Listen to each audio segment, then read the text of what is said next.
Hey guys, tonight we step into a world that doesn't exactly welcome you with open arms. You open your eyes and find yourself on a vast savanna 10 million years ago where the air is thick with dust, the horizon shimmers with heat, and the chorus of strange animals fills your ears.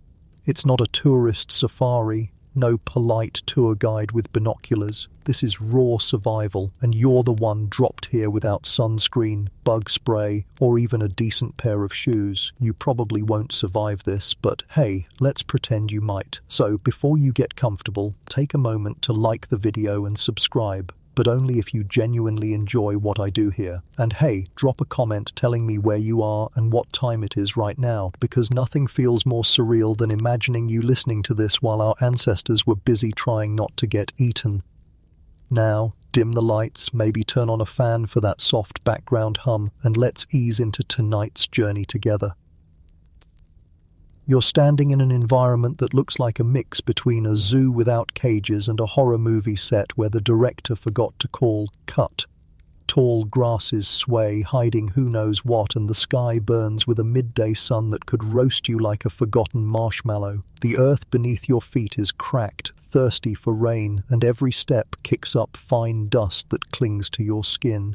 Welcome to the dawn of survival, where your ancestors, tiny, vulnerable and confused, try to carve out an existence on a planet that honestly doesn't seem thrilled about keeping them around. One mainstream historical fact: paleontologists tell us that around 10 million years ago, the world was changing dramatically. Forests that had once been lush and widespread started shrinking back, giving way to open grasslands. Climate shifts dried the earth, pushing tree-dwelling primates to descend more often to the ground. Here, spoiler alert, life is infinitely more dangerous. You, wobbling on your imaginary 2 feet, now realize you're exposed, visible, and ridiculously unequipped to fight off a hungry leopard. You glance to your left and notice a group of small figures, not quite ape, not quite human, but something in between. Their eyes dart constantly, scanning for threats. Their movements are twitchy, quick, and survival-focused. You don't get to relax, their nerves are contagious. These are the ancestors you're stuck with, and their primary hobbies are scavenging, running away, and inventing anxiety before therapy existed. Here comes the quirky tidbit. Did you know some early primates were thought to store food in their cheek pouches, kind of like furry chipmunks? Imagine you're standing there, trying to look serious about the dawn of humanity, and your distant cousin is casually stuffing fruits and seeds into their face like a medieval vending machine. Cute, right? Except when you realize every second spent chewing is also a second spent not watching for a giant eagle swooping down for dinner. Historians still argue whether this era represents a true turning point in human evolution or just a long, messy prelude. Some argue that the big changes, bipedal walking, bigger brains, didn't really take off until millions of years later. Others suggest this exact landscape forced critical adaptations, better cooperation, sharper awareness, and the awkward first steps of what would become our species-defining traits. You, stuck in this debate, are mostly wondering if sandals were even an option back then. Spoiler, they weren't. The wind carries a sound, low, guttural, unsettling. You freeze. A lion? A giant hyena? Something you've never seen in a zoo, bigger and meaner than your nightmares. Your heart pounds, but you remind yourself, this is second-person narration, so technically you're safe. Still, it's hard to shake the tension as shadows stretch across the plains, and your new family of proto-humans huddles closer together. Their eyes gleam, not with trust, but with desperate calculation, safety in numbers, unless one of you is slower than the rest. Your mind drifts to modern comforts, like the way you complain about Wi-Fi buffering when watching Netflix. Here, buffering means your ancestor tripped on a root, and suddenly the lion isn't buffering at all, it's live streaming dinner. You almost laugh at the absurdity, though the joke feels hollow with the rustle of grass reminding you that predators don't need punchlines. You notice how resourceful these small ancestors are, though. They sniff the air, track faint scents, and listen to vibrations in the ground. You, modern human with earbuds, would be hopeless here. They, on the other hand, have evolved survival superpowers you didn't even know you missed. Watching them, you start to sense the delicate balance. Too weak to dominate, too clever to give up. Another quirky fact slips in. Did you know some researchers suggest early humans may have occasionally eaten insects as protein snacks? Imagine yourself crouched in the tall grass, trying to look dignified while crunching on beetles because, well, mammoth steak isn't on the menu yet.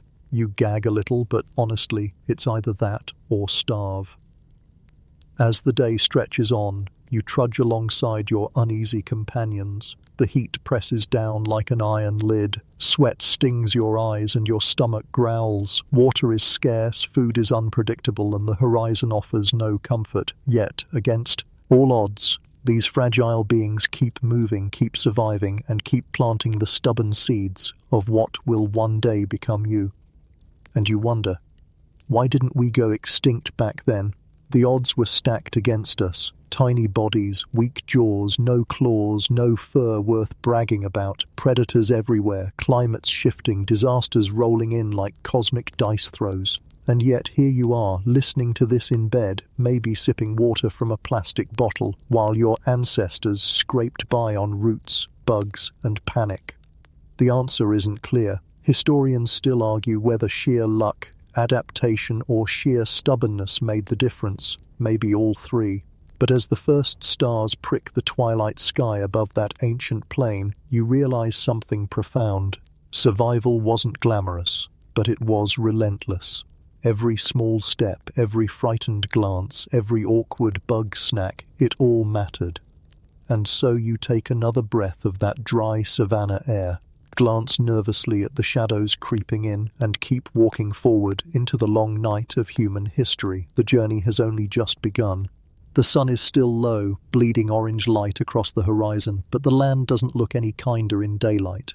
You trudge forward, the air dry enough to chap your lips instantly, the ground beneath your bare feet cracked like shattered pottery. Every step crunches faintly, and you can't shake the feeling that the earth is thirsty, almost resentful. Welcome to harsh landscapes where your ancestors learned the fine art of looking like the underdog in nature's cruel game show. The savanna stretches endlessly, broken only by patches of scrubby bushes and lonely acacia trees that look more like skeletal umbrellas than actual shelter. Water, forget it. The nearest trickle of a stream could be miles away, and even then it's likely guarded by something big with sharp teeth. You squint at the horizon hoping for an oasis. Instead you see shimmering heat waves, the kind of mirage that tricks you into walking further just to discover surprise, more disappointment. One mainstream historical fact to anchor you here: around this period, shifting climates in Africa transformed dense forests into wide-open grasslands, those green, tree-canopied safety nets gone. The result was an unforgiving terrain where survival depended on adapting to ground life. Early hominins, including ancestors of modern humans, couldn't cling to branches all day anymore. They had to walk, search, forage, and dodge predators on foot. This wasn't an upgrade. It was like being kicked out of a cozy apartment and forced to live in a desert Airbnb you never booked. You move slowly with a band of scraggly proto-humans, their ribs faintly visible, their shoulders slouched from exhaustion. They look small against this sweeping stage, fragile dots moving across a giant canvas, yet their eyes constantly dart, checking the sky for vultures, the grasses for snakes, the ridges for predators. You realize quickly, you're not sightseeing, you're surviving one cautious step at a time. Here's a quirky tidbit. Ancient primates and early hominins often sought out termite mounds. Yes, termite mounds. Imagine you're parched, sweaty, miserable, and someone hands you a stick and says dinner's in there. Gross? Sure. But termites are packed with protein, and cracking open a mound was the prehistoric version of finding a buffet. You picture yourself poking around, trying to pretend it's crunchy trail mix, while your modern brain whimpers for pizza delivery. As you move across this dried world, you notice the silence. There are moments where even the insects hush, and that's not comforting, it's terrifying. Silence means something is watching. Your heartbeat quickens, your mouth goes dry, and every nerve in your body whispers, run. But where? Into more grass? Toward trees that won't hold you? Or toward rocks where something bigger might already be waiting? The choices all feel like wrong answer cards in a prehistoric game show. Historians still argue whether this landscape pressure directly triggered two-footed walking as a dominant adaptation. Did open plains force your ancestors to stand tall for scanning horizons, freeing their hands for tools? Or did bipedalism evolve earlier in forests and the savanna merely rewarded it? The debates rage on, but you don't have time to write a research paper. You're busy sweating, stumbling, and trying not to look like the easiest snack on the menu. You pause near a cluster of trees, not lush forest, just a teasing patch of shade that feels like heaven compared to the blazing sun. The group collapses beneath it, panting. Your throat is raw, your lips crack, and thirst gnaws at you worse than hunger. And here's the kicker. The nearest waterhole you eventually find will likely already be claimed, elephants churning it into mud, hippos glaring at intruders, or crocodiles lurking silently. So water is both salvation and trap. The cruel irony, you have to risk your life just to drink. As you watch dust swirl lazily in the wind, you can't help but laugh, softly, bitterly. Today's problems are deciding between oat milk or almond milk for your coffee. Back here, the problem is deciding whether dying of dehydration or being eaten at a watering hole sounds worse. You mutter, definitely almond milk, thanks. One of your proto-human companions glances at you suspiciously, like you just invented sarcasm a few million years too early. The landscape isn't just harsh, it's moody. Sometimes sudden rains sweep across, pounding the ground with sheets of water that vanish almost instantly. The soil, desperate for moisture, swallows it down, leaving only mudslicks and false hope. Then the sun returns, merciless, like a cruel landlord reclaiming every drop. You stumble through it all, sweat dripping, legs aching, and realize this endless dance between scarcity and survival shaped everything that came later. Another odd tidbit creeps into your thoughts. Some ancient evidence suggests early hominins might have dug shallow wells or scraped moisture from plants. Picture yourself crouched on cracked earth, clawing at dirt with raw fingers, praying for a sip of muddy water. Suddenly, the invention of reusable water bottles feels like humanity's greatest achievement. As you move on, shadows stretch longer, and the group grows restless. Hunger creeps in, the gnawing emptiness making tempers short and eyes sharper. You watch them gather wild fruits, tiny, bitter, barely edible. Some of the plants are dangerous, though, and trial and error has already cost a few unlucky ancestors their lives. Poison berries. Nature's way of saying, guess wrong, and you're done. You stare at a handful of shriveled fruit and wonder, did you ever complain about airplane peanuts? Because here, that snack pack would be a Michelin star feast.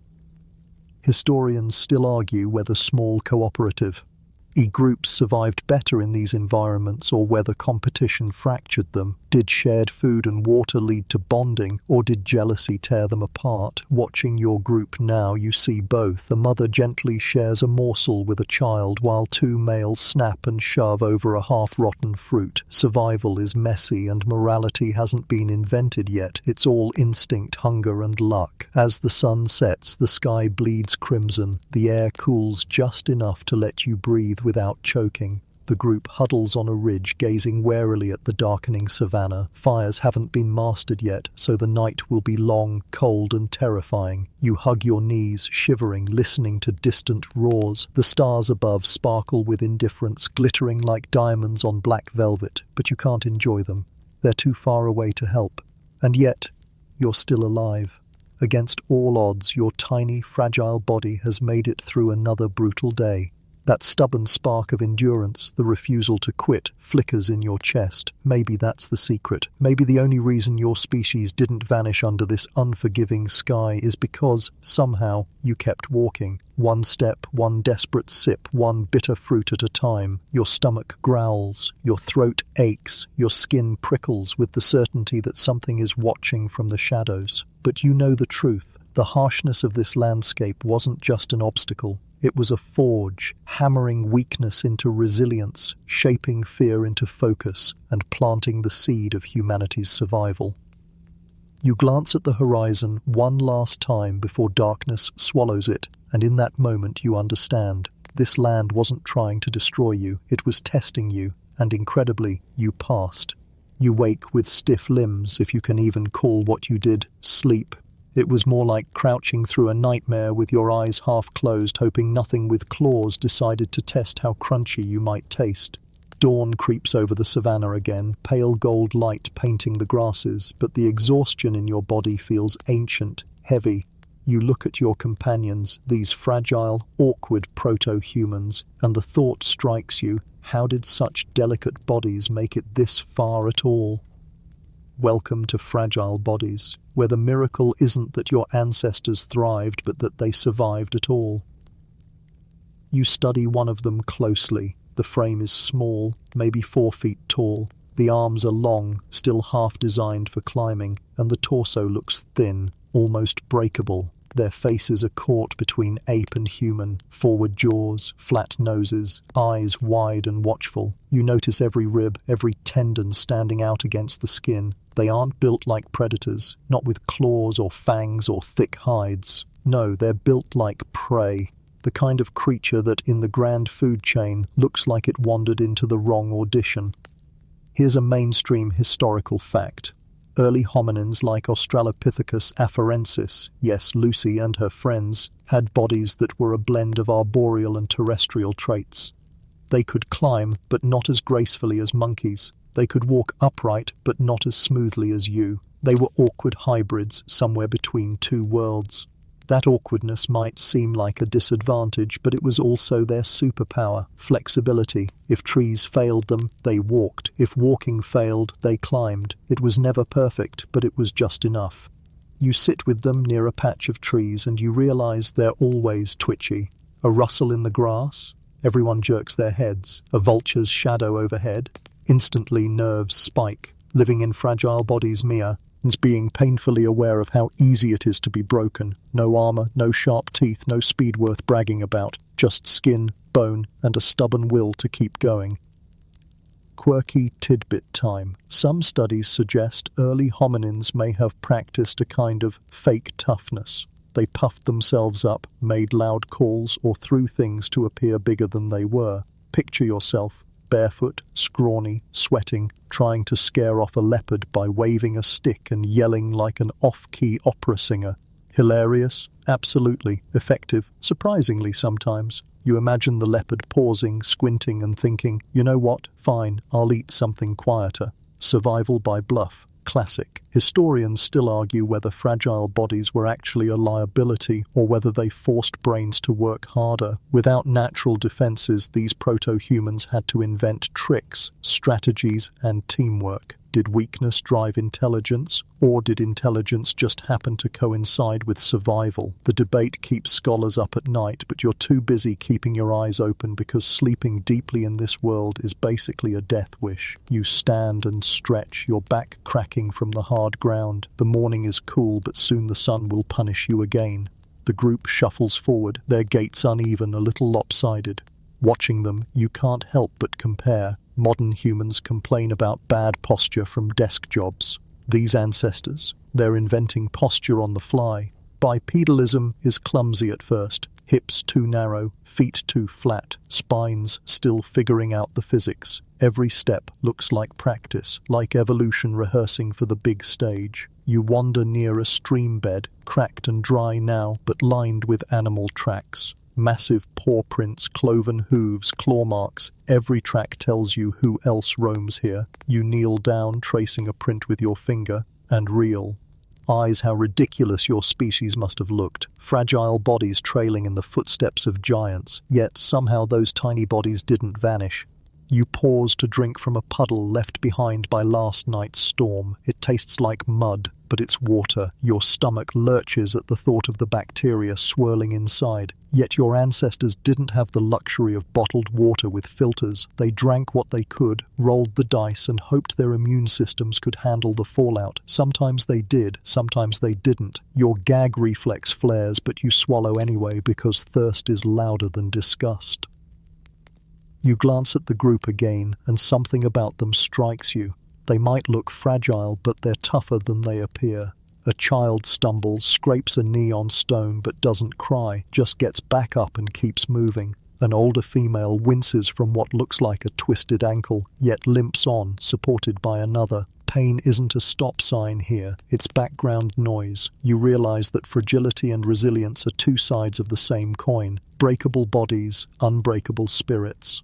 Another quirky fact slips in. Evidence suggests some of these early ancestors may have practiced rudimentary care for the injured. Imagine that, a proto-human limping along, still accepted by the group, still fed scraps, still protected at night. In a world that rewards only the strong, kindness was already sneaking in. You smile at the thought, then laugh when you imagine the first ever proto-human doctor prescribing "chew this leaf and don't die." As midday hits, the heat scorches your skin and sweat stings your eyes. The group moves slowly, their small frames casting long shadows. You think about how evolution might have favored this fragility. Less muscle meant less energy to burn. Lighter bodies meant less food needed to survive. Fragility wasn't weakness, it was efficiency. Your brain buzzes with the realization that weakness might just be misunderstood strength. Historians still argue whether our ancestors' smaller, more delicate frames were stepping stones or evolutionary dead ends. Were they experiments destined to fade, or the fragile foundation of something greater? Looking at them now, awkward, brittle, but alive, you know the answer. They were the scaffolding, shaky and temporary, but essential for building what came next. As night falls again, you huddle close with the group. Their fragile bodies curl together, pressed tight for warmth. The sound of their breathing mixes with the distant roars of predators. You feel their thin shoulders trembling, not from weakness but from vigilance. Every heartbeat is a drumbeat against extinction, every breath a refusal to vanish. You look up at the stars again, brighter now, filling the sky like spilled diamonds, and for a moment you see the pattern. Fragility wasn't a flaw, it was the crucible. Out of these delicate shells, something indestructible was being forged, not in bone or muscle, but in will, cooperation, and the restless spark of survival. And as you close your weary eyes, still perched on the edge of fear, you realize the miracle isn't that humanity grew strong. The miracle is that it began fragile and didn't break. The morning comes with no fanfare, just a slow brightening of the horizon and the faint chatter of birds that seem far too cheerful for a world this brutal. You stretch your stiff limbs, dust sticking to your skin, and you notice something. Your companions, the fragile, wiry proto-humans, are already busy with their hands. Not in some idle way, not like twiddling thumbs or scrolling through a phone, but in the raw, desperate business of turning rocks into hope. Welcome to Clever Hands, where survival starts not with muscle or speed, but with the strange magic of tinkering. You crouch down to watch them. One of the group picks up a rounded stone, heavy and smooth, while another searches for a sharper piece. There's a clumsy rhythm to it. Strike, flake, curse silently when a piece breaks wrong, then strike again. Soon enough, a jagged shard lies in the dirt, primitive, ugly, but sharper than fingernails. That, right there, is a weapon, or a tool, or both, and suddenly you see it, the moment where survival shifts from mere endurance to innovation. Here's a mainstream historical fact. The earliest known stone tools date back more than 2.5 million years, long after your current imaginary trek. But the seeds of that behavior, the curiosity to smash rocks together and keep the useful bits, must have started earlier. These weren't master blacksmiths. They were accidental engineers. One clumsy smash while cracking nuts, one lucky shard sharp enough to cut, and evolution whispered, "Hey, keep that." You pick up a stone yourself, heavier than you expected, and mimic the motion. The first strike jolts your wrist, the second sends a shard flying into your shin. By the third, your proto-human neighbor shoots you a look like "stick to podcasting, rookie." You grin sheepishly and realize something. Clever hands are harder to master than they look. Quirky tidbit: some researchers speculate that early proto-humans might have used bones not just as leftovers from predators but as tools, digging sticks, blunt clubs, even sound makers. Imagine you, scrawny and sunburnt, swinging a giant femur around like a medieval cosplayer. Effective? Maybe. Dignified? Absolutely not. Still, you can't help but giggle as you picture one ancestor shaking a rib bone like maracas around the camp, inventing both percussion and weaponry in a single goofy moment. Historians still argue whether tool use was the spark that separated humans from the rest of the animal kingdom, or just one of many traits that evolved alongside intelligence. After all, crows use sticks, otters smash shells with rocks, and dolphins play with sponges. But here in your dusty savanna, the stakes are higher. For your proto-human companions, a sharp edge means less chewing on raw sinew, fewer broken teeth, more calories extracted from the same meal. A tiny innovation makes the difference between starving and scraping by. As the day unfolds, you watch clever hands at work again and again. A female uses a stick to prod at a termite mound, pulling out wriggling insects like grotesque candy. A child pounds nuts against a stone until the shell cracks, revealing a buttery core that tastes like survival itself. You join in, fumbling at first until your stomach growls louder than your dignity. Soon you're cracking nuts too, muttering sarcastically, "5-star dining, prehistoric edition." The sun climbs higher, baking the land, and you feel how tools change the rhythm of life. Without claws or sharp teeth, your fragile group once waited for predators to leave scraps. Now, with a sharp flake of stone, they slice faster, get more marrow, waste less. Tools mean efficiency, and efficiency means one thing: time. More time to rest, to watch the horizon, to think. You wonder if that extra sliver of time stole from the jaws of hardship is what gave humanity the space to imagine. Another quirky detail to amuse you: some early tools may have doubled as status symbols. Picture it: one ancestor struts around with a particularly sharp stone, the prehistoric equivalent of flashing a Rolex. Others glance at it enviously, muttering under their breath. Who knew that tool envy might predate Instagram flexing? You laugh quietly, but then you realize it's not just a joke. Pride, display, competition, they all begin here, in the dust with a rock. Historians still argue whether tool-making was taught intentionally or just copied by observation. Did one proto-human sit down with a younger one and say, "No, hit the stone this way"? Or did everyone just fumble around until patterns emerged? You imagine a frustrated elder pointing to a rock, grunting, then face-palming as the kid whacks it against their foot instead. Congratulations, humanity invents not only tools, but also the first exasperated sigh. You march with the group through the afternoon, stones clutched in awkward hands. Every rustle of grass makes you tighten your grip, even though you know a jagged shard won't stop a lion. But it feels different now. Fragile bodies holding clever tools feel a little less doomed. You're not invincible, but you're not helpless either. That thin line between prey and survivor sharpens with every flake chipped off a rock. The ground shifts beneath your feet as you cross into a rocky ravine. Shadows stretch long, the air cooler. Your companions pause, scanning the cliffs. It's not safe. Nothing is safe. But the stones here are better. Smoother, harder, sharper. You watch them gather, hands busy, minds whirring in silence. This ravine is a workshop, an unmarked classroom where survival becomes craft. You realize that the landscape didn't just test humanity, it provided the raw materials for ingenuity. As dusk settles, the group gathers on a ridge, clutching their crew. To tools like talismans, the stars blink awake above you, indifferent and ancient. You sit among them, turning a chipped flake in your hand, its edge catching faint starlight. It's ugly, clumsy, but real. You run your finger along it and nick your skin, just a tiny cut, but enough to prove its edge. You suck the sting away, smirk and whisper, "Well, at least we invented paper cuts."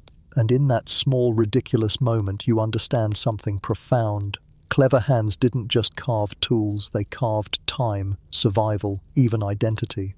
Each strike of stone against stone wasn't just noise in the savanna, it was the quiet heartbeat of history beginning to accelerate. So, you settle in, surrounded by fragile bodies wielding clever hands, and let the night close in again. Tomorrow will bring hunger, danger and fear, but also another chance to chip at the impossible with stubborn, restless fingers. The morning is cooler than usual, a slight breeze whispering through the grasses, carrying with it the faint smell of smoke. Not the devastating forest fire kind of smoke you know from newsreels, but something softer, like the ghost of embers. You blink and rub your gritty eyes, trying to focus on what the group is doing, and then you see it, one of your proto-human companions crouched over a faint glow, coaxing sparks out of stones and dried grass. Tonight's lesson? Fire whispers, and you're about to realize why those whispers changed everything. At first, it doesn't look like much. A faint curl of grey, a hesitant glow under brittle twigs. The group leans in, wide-eyed, almost reverent, and suddenly you're leaning too, because even you, spoiled by stovetops and microwave buttons, feel the awe. The spark catches, smoke thickens. A flicker of flame licks up the bundle of grass, orange light stuttering in the dim morning shadows. Then it grows. Crackle, warmth, light, tiny, fragile, and yet more powerful than anything else you've seen out here. Here's a mainstream historical fact. The controlled use of fire dates back at least 1 million years, with sites like Wonderwork Cave in South Africa showing traces of ancient hearths. That's much later than your current walk through time, but the curiosity, the accidental brush with flames from lightning or wildfires, had to start somewhere. Imagine stumbling on a smouldering branch after a storm. Your ancestors could have fled in fear, or, more daringly, they could have carried the glowing gift home. You sit close, feeling the warmth against your chilled skin. For the first time in days, you don't shiver as night's cool breeze seeps in. Instead, your muscles loosen, your jaw unclenches, and you realize how much of survival was simply about warmth, fragile bodies, clever hands, now comforted by fire. This is starting to look like progress. Here's the quirky tidbit for you. Evidence suggests that some groups may have rubbed animal dung into smouldering embers to keep them alive longer, like prehistoric charcoal briquettes. Picture yourself crouched there, solemnly piling dried buffalo poop onto glowing coals while muttering, "Trust me, it's science." It sounds ridiculous, but it worked. A little stink in exchange for portable fire, hardly a deal-breaker when your other option is freezing to death. Historians still argue whether fire was first discovered or stolen. Did your ancestors learn to make it themselves early on, or did they simply harvest flames from natural blazes and guard them jealously until they went out? The debate continues, with some scholars insisting true fire-making came much later, but as you watch the proto-human in front of you cradle glowing embers like a newborn, you can't help but think, whether stolen or made, the moment humanity held fire in its hands was the moment humanity stopped being just another animal. The light of the flames dances on your companions' faces, and suddenly the night doesn't feel so threatening. Shadows retreat. Eyes that once scanned every rustle in panic now rest easier. For once, predators hesitate at the edge of the glow, wary of the strange orange beast these fragile creatures have tamed. You grin at the thought. Congratulations, you just invented Do Not Disturb mode for lions. Hunger creeps in, as it always does. But now, something new happens. A chunk of scavenged meat, tough, stringy, barely chewable, gets tossed into the flames. It sizzles, smokes, and the smell hits your nose like an ancient commercial for barbecue. The group stares, unsure. Then one brave soul grabs it, blows on it clumsily, and bites. The wince at the burn quickly shifts to surprise. Cooked meat is softer, tastier, easier to chew. Calories unlocked, parasites key. Sizzled, teeth spared. You reach forward eagerly, and before long you're gnawing on your own smoky bite, whispering, 5-star prehistoric dining minus the menu. The meal fills you in a way raw scraps never did, warmth radiating not just from the fire but from your belly. You suddenly see how fire didn't just warm the body, it warmed the future. Softer food meant smaller teeth, smaller guts, and more energy diverted to growing brains. Without realizing it, you're fueling the very evolution that will one day let you complain about traffic and binge-watch shows. Another quirky moment to amuse you. Fire wasn't just practical, it was mesmerizing. Imagine being one of the first to stare at flames licking upward, colors shifting, sparks popping. No Netflix, no TikTok, just fire. The first entertainment system, complete with sound effects and a light show. You chuckle, realizing that sitting around a campfire swapping stories hasn't changed in a million years. Humanity just added marshmallows. Historians still argue whether fire also played a role in social bonding. Did sitting together around flames encourage language, storytelling, and cooperation? Or is that just a modern romantic projection onto ancient life? Watching your group now, leaning close, eyes lit by flickering glow, murmuring and gesturing, you can't deny the vibe. The fire doesn't just keep predators away, it draws people together. As night deepens, you lie close to the embers. The crackle is steady, the warmth soothing, the fear of darkness dulled. You notice how different your body feels. For once, you're not shivering, not gnawing raw scraps, not flinching at every shadow. Fire doesn't erase danger, but it takes the edge off. It's a buffer, a pause button on the chaos. You drift into half-sleep, and your mind wanders. Fire wasn't just survival, it was metaphor, a whisper of control over nature, a flicker of power in fragile hands. It symbolized everything humans would become: restless, inventive, unwilling to accept the world as it was. Fire whispered promises, and humanity answered. You dream of future hearths, of torches lighting caves, of candles in temples, of bonfires on beaches, of stoves humming in kitchens. It all started here, with a spark coaxed from stone, with proto-humans squatting nervously around glowing embers, realizing they had caught lightning in their hands. The embers dim, but the memory lingers.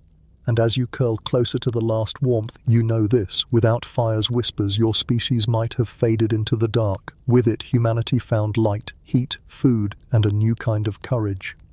You close your eyes, the crackle fading into the rhythm of your heartbeat, and let the ancient warmth carry you into another precarious tomorrow. Your eyes open to the sound of growling stomachs, yours included. Morning light cuts through the savanna haze, pale and merciless. The fire's embers from last night are little more than grey ash now, their warmth gone.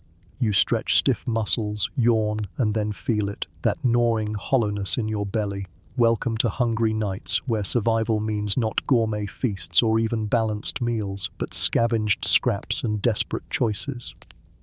The group around you stirs sluggishly. They don't leap into the day. They stagger, rubbing eyes, scratching limbs, moving as if gravity itself has doubled overnight. Hunger does that. It drags everything down, makes the air heavier, makes even hope taste bitter.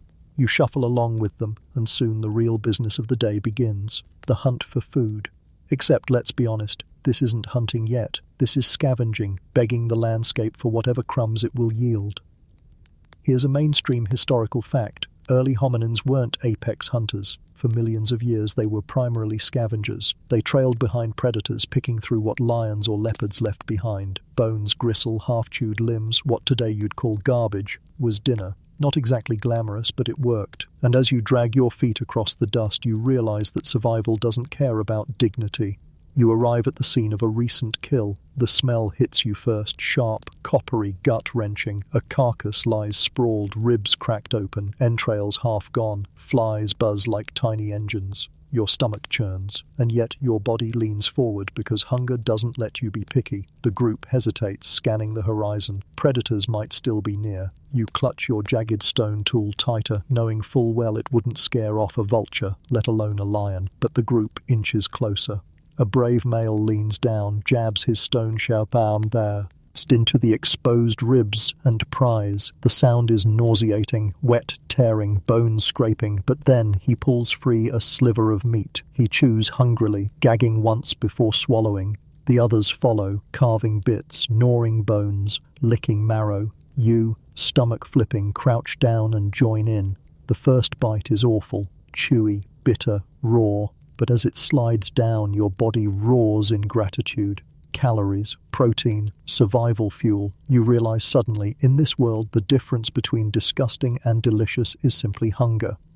Now for the quirky tidbit. Did you know some early ancestors used stone flakes to break bones specifically for marrow?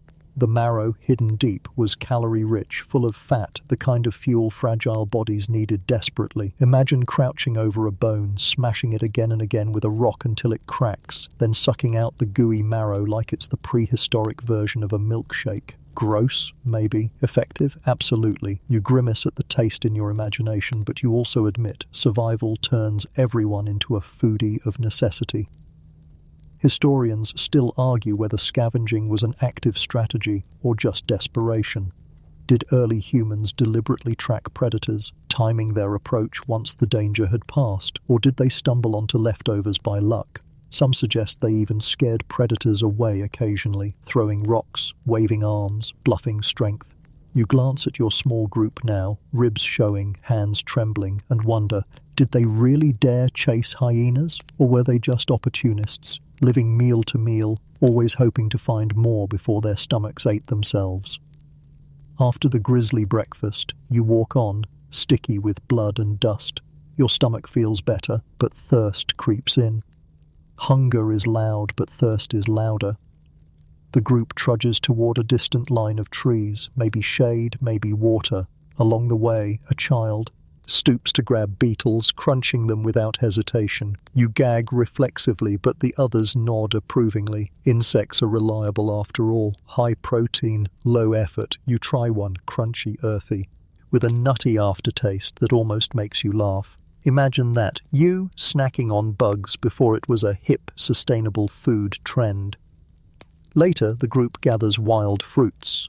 They're tiny, bitter, some shriveled. You pop one into your mouth, chew, and immediately regret it. The sourness makes your teeth ache. But then, a small sweetness emerges. You swallow anyway, glad for the distraction. And here's the kicker. Some of those fruits could be poisonous. Trial and error was the only recipe book back then. You glance around nervously, half waiting to see if your companions start foaming at the mouth. They don't. Lucky break. Another quirky survival trick pops into your head. Some evidence suggests proto-humans may have eaten clay to absorb toxins. Yes, clay. Picture yourself scooping handfuls of dirt, chewing it like bland oatmeal, just to counteract the poison of sketchy berries. It sounds ridiculous, but hey, it worked sometimes. You lick your lips now, half wondering if you should try it. But the grit between your teeth from yesterday was bad enough. The afternoon drags. The hunger is dulled for now, but it never really leaves. It's like a shadow, always waiting, always whispering, "You'll need more soon." The group slows as the heat builds, energy drained. They rest in shade, chewing roots pulled from the ground, bitter, fibrous, stringy, like eating sticks. You bite into one, feel your jaw ache and mutter sarcastically, "Delicious, Michelin would be proud." A few proto-humans glance at you curiously, as if sarcasm is a new invention they're considering adopting. Historians still argue whether constant hunger shaped not just bodies but minds. Did scarcity make humans more inventive, more cooperative, more desperate to try new foods and new strategies? Or was it simply a curse, a grinding hardship endured until agriculture flipped the script millions of years later? Watching your companions now, hunched and gnawing roots, you see the truth. Hunger didn't just shape them, it chased them, prodded them, forced them to move, to adapt, to risk. Hunger was both enemy and teacher. As night approaches, the group gathers again near the fire. Another small meal of scraps, insects, and roots fills your belly just enough. You sit back, flames flickering on tired faces. The hunger lingers, a dull ache, but the fire's warmth helps distract you. You listen to the faint growls of predators in the distance, and for once you're grateful for the crackle of burning wood. The night may still be terrifying, but at least you're not freezing and starving. You glance around at your fragile companions, their thin arms, their hollow cheeks. Somehow, they endure. Somehow, every day ends with at least a few still alive, still walking, still stubborn enough to see tomorrow.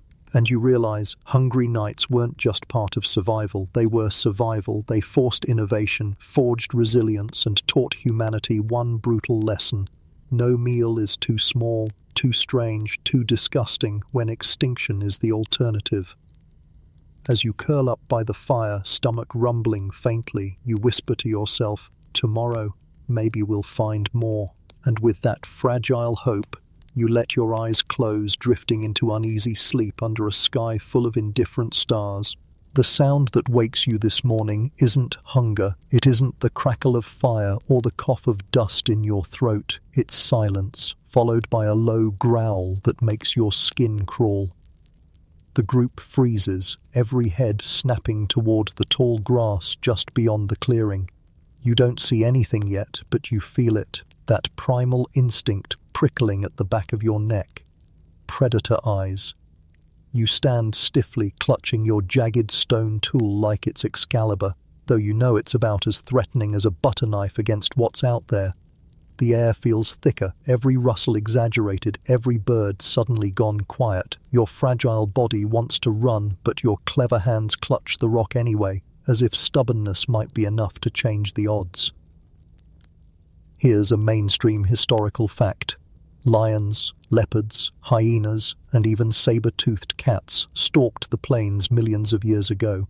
Early hominins weren't hunters at the top of the chain. They were prey, constantly dodging predators who viewed them as easy meals. Fossil evidence even shows bite marks on ancient human bones, proof that many ancestors didn't escape. You glance around at your group now, ribs showing, eyes darting, and you realize, statistically, someone here isn't going to make it. You hope it's not you. The grass parts.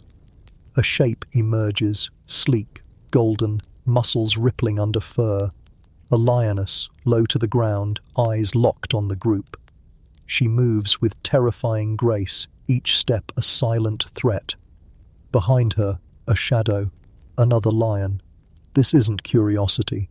This is hunting. Your companions panic, scattering in different directions.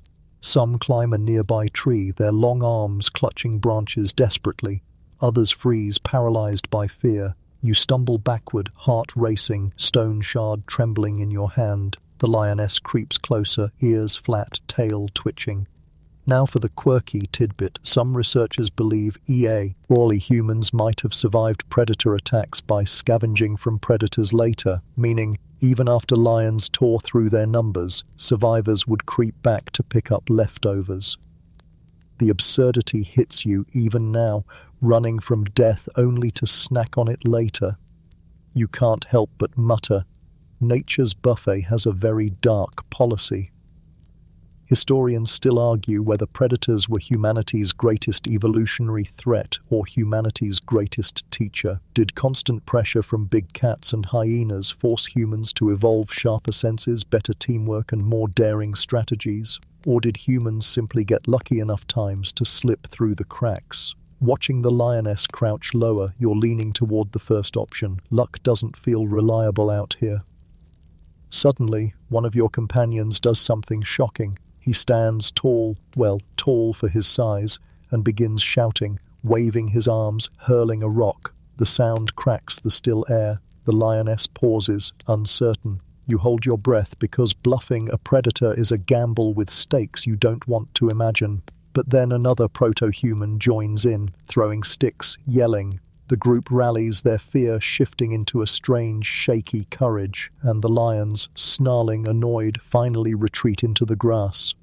You collapse to your knees, chest heaving. Relief floods through you, but so does awe. These fragile beings just faced apex predators with nothing more than noise, rocks, and the audacity to pretend they weren't terrified. You grin despite yourself. "Congrats, guys," you whisper. "You just invented punk rock." The group regathers slowly, trembling, but alive. For now. The scare lingers in your bones, though. The realization that every shadow might hide teeth. You look at the tree where some of your companions clung, their arms scratched raw, and think about how climbing used to be safety. Not anymore. Cats claw. MB2. Predators own the land, the water, even the branches. There is no real refuge, just temporary reprieve. Later, as you walk on, you keep glancing behind you. Every rustle makes your pulse spike. Every bird call feels like a warning. You know you can't relax, not even for a breath. This is what it means to live as prey. Constant vigilance, constant tension. And yet somehow the group pushes forward. Survival isn't about beating predators, it's about enduring their presence without collapsing. Another quirky thought crosses your mind. Some predators might have actually protected humans indirectly. If lions took down zebras, hyenas might settle for scraps, leaving less competition for humans at carcasses. Imagine depending on your enemy to create opportunities. You smirk at the irony, whispering, "Thanks for dinner, scary murder cats." Historians still argue whether predator pressure accelerated human cooperation. Did fear force small groups to band tighter, invent signals and watch each other's backs? Or did it fracture them, driving individuals to save themselves first? Watching your companions now, still shaken but huddled close, you sense both. Selfish fear and selfless courage braided together, messy but functional. As evening falls, the group finds a shallow cave to rest in. Not perfect, not predator-proof, but better than open ground. You sit near the entrance, gripping your stone shard, watching the darkening savanna. The memory of glowing eyes in the grass won't leave you. You feel hunted even when nothing moves. The fire sputters to life again, and everyone draws near. The warmth is comforting, but the light makes you feel exposed. Still, the flames are all you have, so you lean close, letting the crackle soothe your frayed nerves. You chew a few bitter roots, your stomach turning at the thought of another carcass meal tomorrow. The lion's growl echoes in your memory, sharp and deep, and you know it'll follow you into your dreams. Before sleep takes you, you glance at the group. Fragile bodies, clever hands, stubborn hearts. They survived another predator's gaze, not by strength, not by claws, but by sheer will. And you realize predator eyes weren't just threats, they were mirrors forcing humanity to see itself, weak, terrified, yet somehow refusing to vanish. As you drift off, you whisper to yourself, "We're not supposed to be here, but we are." And that small, defiant truth is enough to carry you into another uneasy night. The night passes in fragments of half-sleep, your ears twitching at every rustle, your chest tight with the memory of glowing eyes in the tall grass. When the first pale smear of dawn spills into the cave, you're relieved just to still be breathing. The group stirs slowly, stretching stiff arms and rubbing sleep from weary eyes. But something feels different this morning. There's a subtle closeness in the way they move, an invisible tether binding them. Welcome to kinship bonds, where fragile bodies and clever hands discover that survival is never a solo sport. You shuffle out of the cave alongside them. The air is cool, sweet with morning dew, though you know the heat will come soon enough. The group clusters tight, children clinging to older figures, pairs of adults glancing at each other with something almost like trust. You realize that in a world this unforgiving, one body means little. But a web of bodies, bound by affection, obligation, maybe even something like love, that's a strategy. Here's a mainstream historical fact. Anthropologists believe early hominins survived in small, tight-knit groups, perhaps 20 to 50 individuals. Kinship, whether by blood or by chosen bonds, was the glue. These groups provided protection against predators, pooled knowledge about food, and cared for the young. A lone proto-human had nearly no chance. Together, fragile creatures became something else, a community. You watch as a young child trips on a root, scraping her knee. She cries out, a soft, pained sound, and instantly 2 adults turn to comfort her. One rubs her back, the other presses a hand over the wound, smearing dust to staunch the bleeding. Your chest tightens. In a world where death is a constant shadow, kindness like this feels almost radical. These aren't just survival machines, they're caretakers. Here's the quirky tidbit. Evidence suggests that even injured or disappointed, bled individuals were sometimes cared for long after they'd lost the ability to contribute. Archaeological finds reveal skeletons with severe deformities who lived decades beyond what nature should have allowed. That means others must have fed them, defended them, carried them along. You smirk at the image of a proto-human grandparent grumbling about aching joints while still being fussed over by the group. Even back then, family drama was eternal.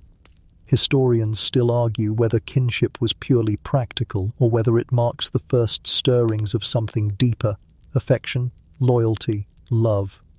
Were early humans programmed simply to protect genes, or did they feel something when their companions suffered? The debate rages, but watching your companions right now huddled tight around the injured child, you feel it. That's more than strategy, that's empathy flickering to life. The group moves on, traveling in a loose knot. You notice subtle patterns. Two young males shadow the edges, scanning for danger. Older females keep children near. The strongest carry scraps of food or useful stones. There's no leader barking orders, yet everything flows. You realize instinct has crafted something like roles, long before words like uncle or guardian or protector existed. The day wears on, hot and grueling. You walk shoulder to shoulder with them, sharing the misery of dust and thirst. And in that shared suffering you notice something surprising. Laughter.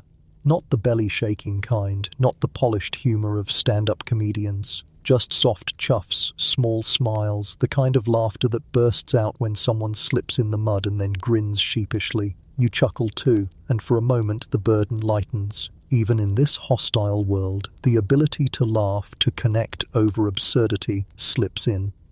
Another quirky glimpse of kinship. Anthropologists suspect grooming, not just for our hygiene, but for bonding. You watch as one proto-human carefully picks lice from another's hair, the recipient sighing in relief. It's intimate, calming, even a little funny. You imagine the first proto-human gossip session happening mid-groom. Did you see how he waved that stick at the lion yesterday? Embarrassing. You grin, because apparently bonding over shared annoyance is timeless. Historians still argue whether early kinship bonds extended beyond immediate groups. Did clans link up, trade members form alliances, or did they remain insular, suspicious of outsiders? Some evidence points to both: fierce loyalty to us, suspicion of them. Watching your group now, you can feel the line. Strangers would be a threat, but those inside this circle, they're lifelines.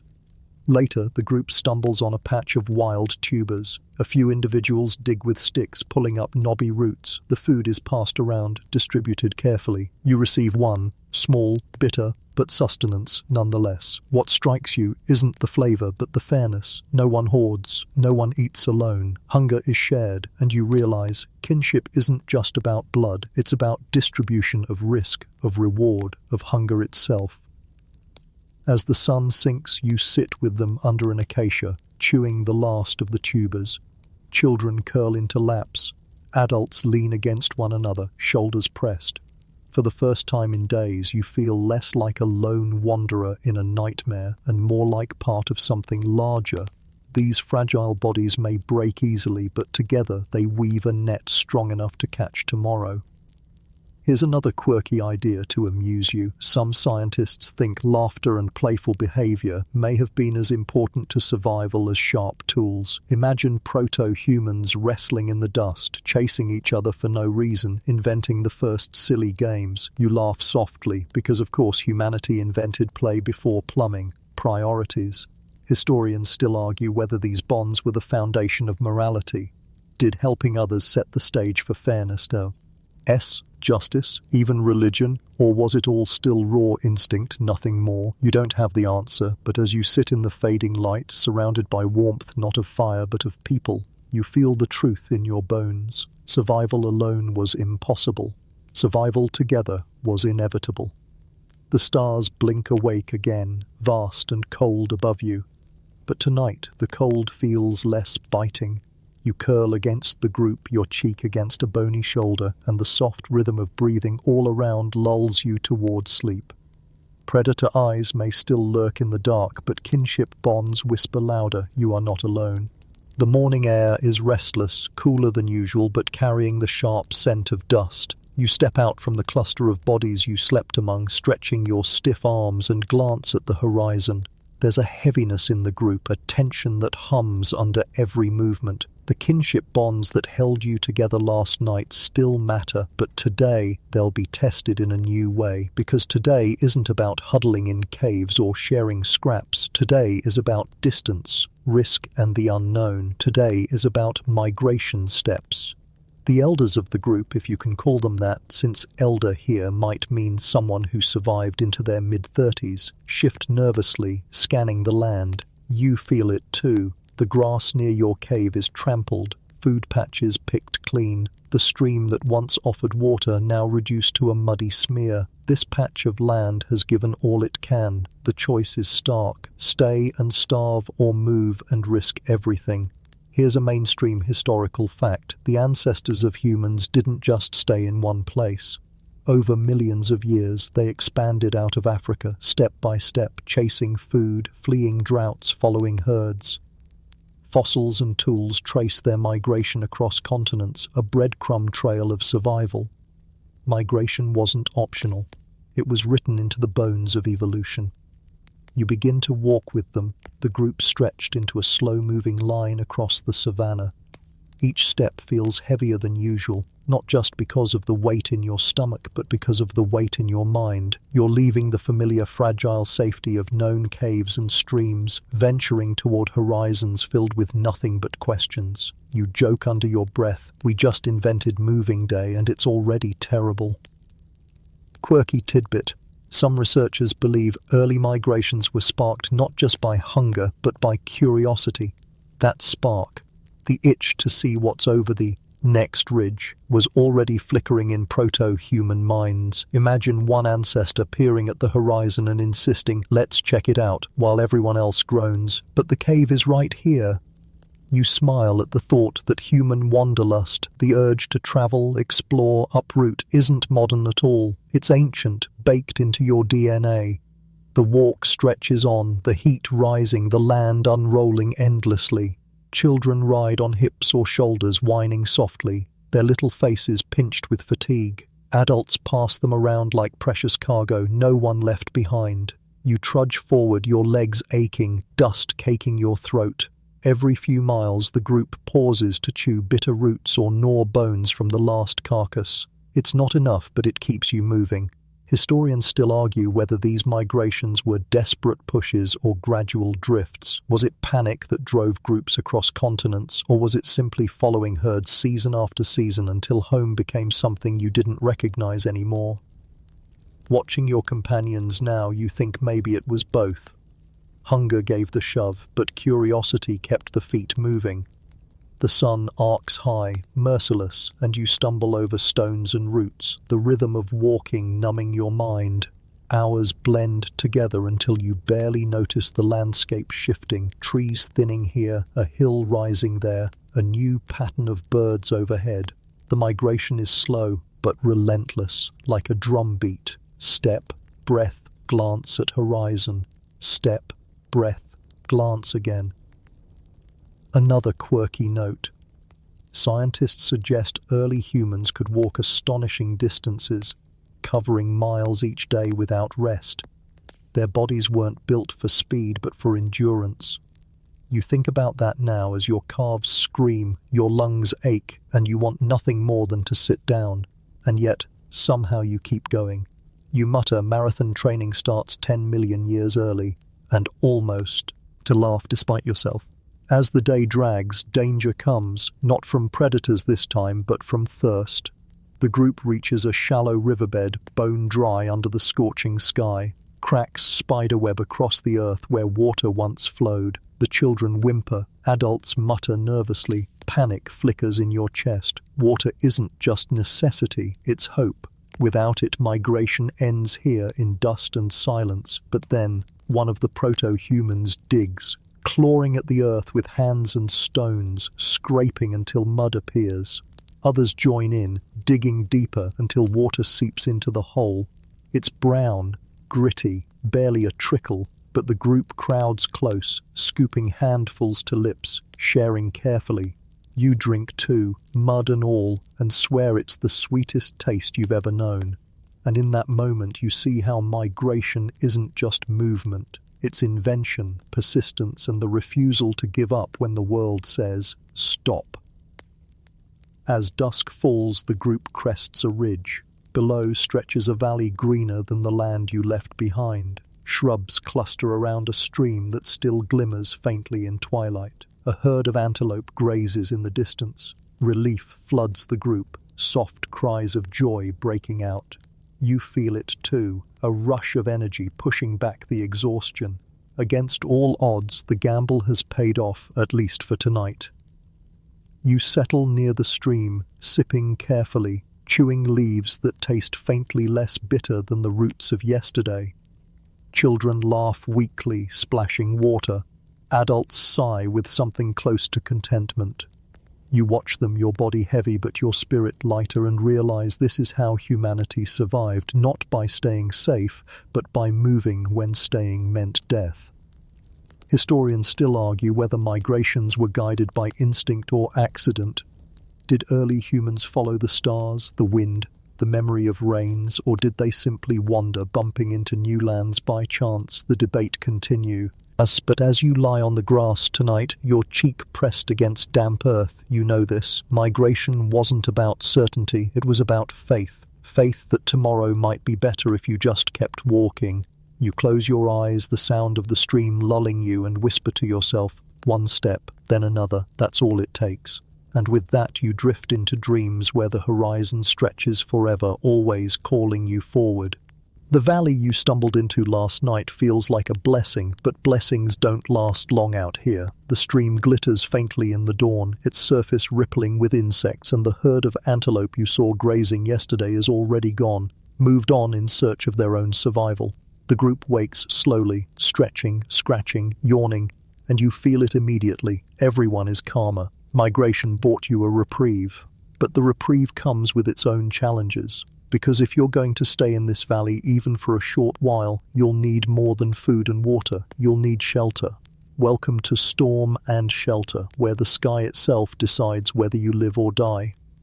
The morning air carries a strange tension. The breeze is stronger, cooler, carrying the scent of rain. You've felt this before in the modern world, the air thickening before a thunderstorm, the heaviness in your chest, the metallic taste on your tongue. Out here, though, you don't have a roof or a raincoat or even a decent blanket. When the sky decides to open, you'll be at its mercy.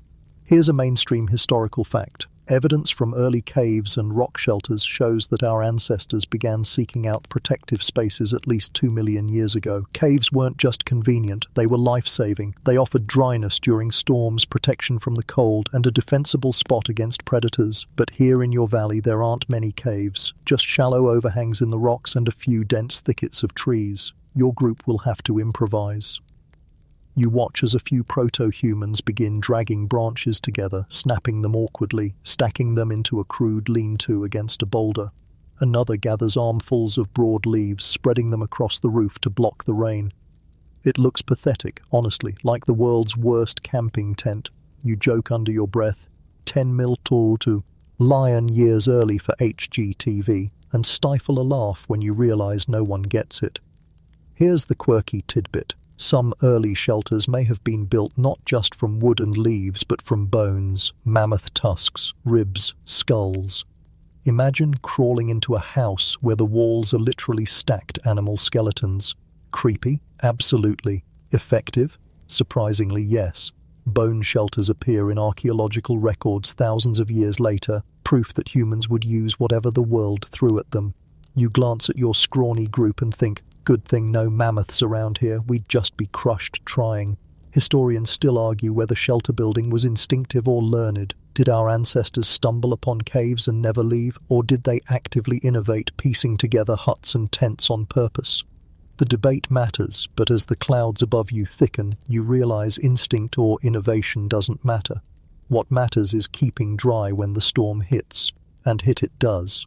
By midday the sky darkens, wind lashes the valley, bending trees nearly sideways, thunder growls across the horizon, and the first fat drops of rain splatter against your face. The group scrambles, children herded under overhangs, adults pulling at branches, huddling close. You dive beneath the crude shelter, your skin already soaked, mud sucking at your feet. Lightning flashes white and blinding, followed instantly by a crack so loud it rattles your chest. The rain becomes a wall, pounding the earth, filling the air with mist. Within minutes, the stream swells, spilling onto the banks. Water soaks everything, hair, skin, branches, even the fire's embers, which hiss and die with a sickly puff of smoke. Darkness creeps in, though it's barely afternoon, the storm blotting out the sun.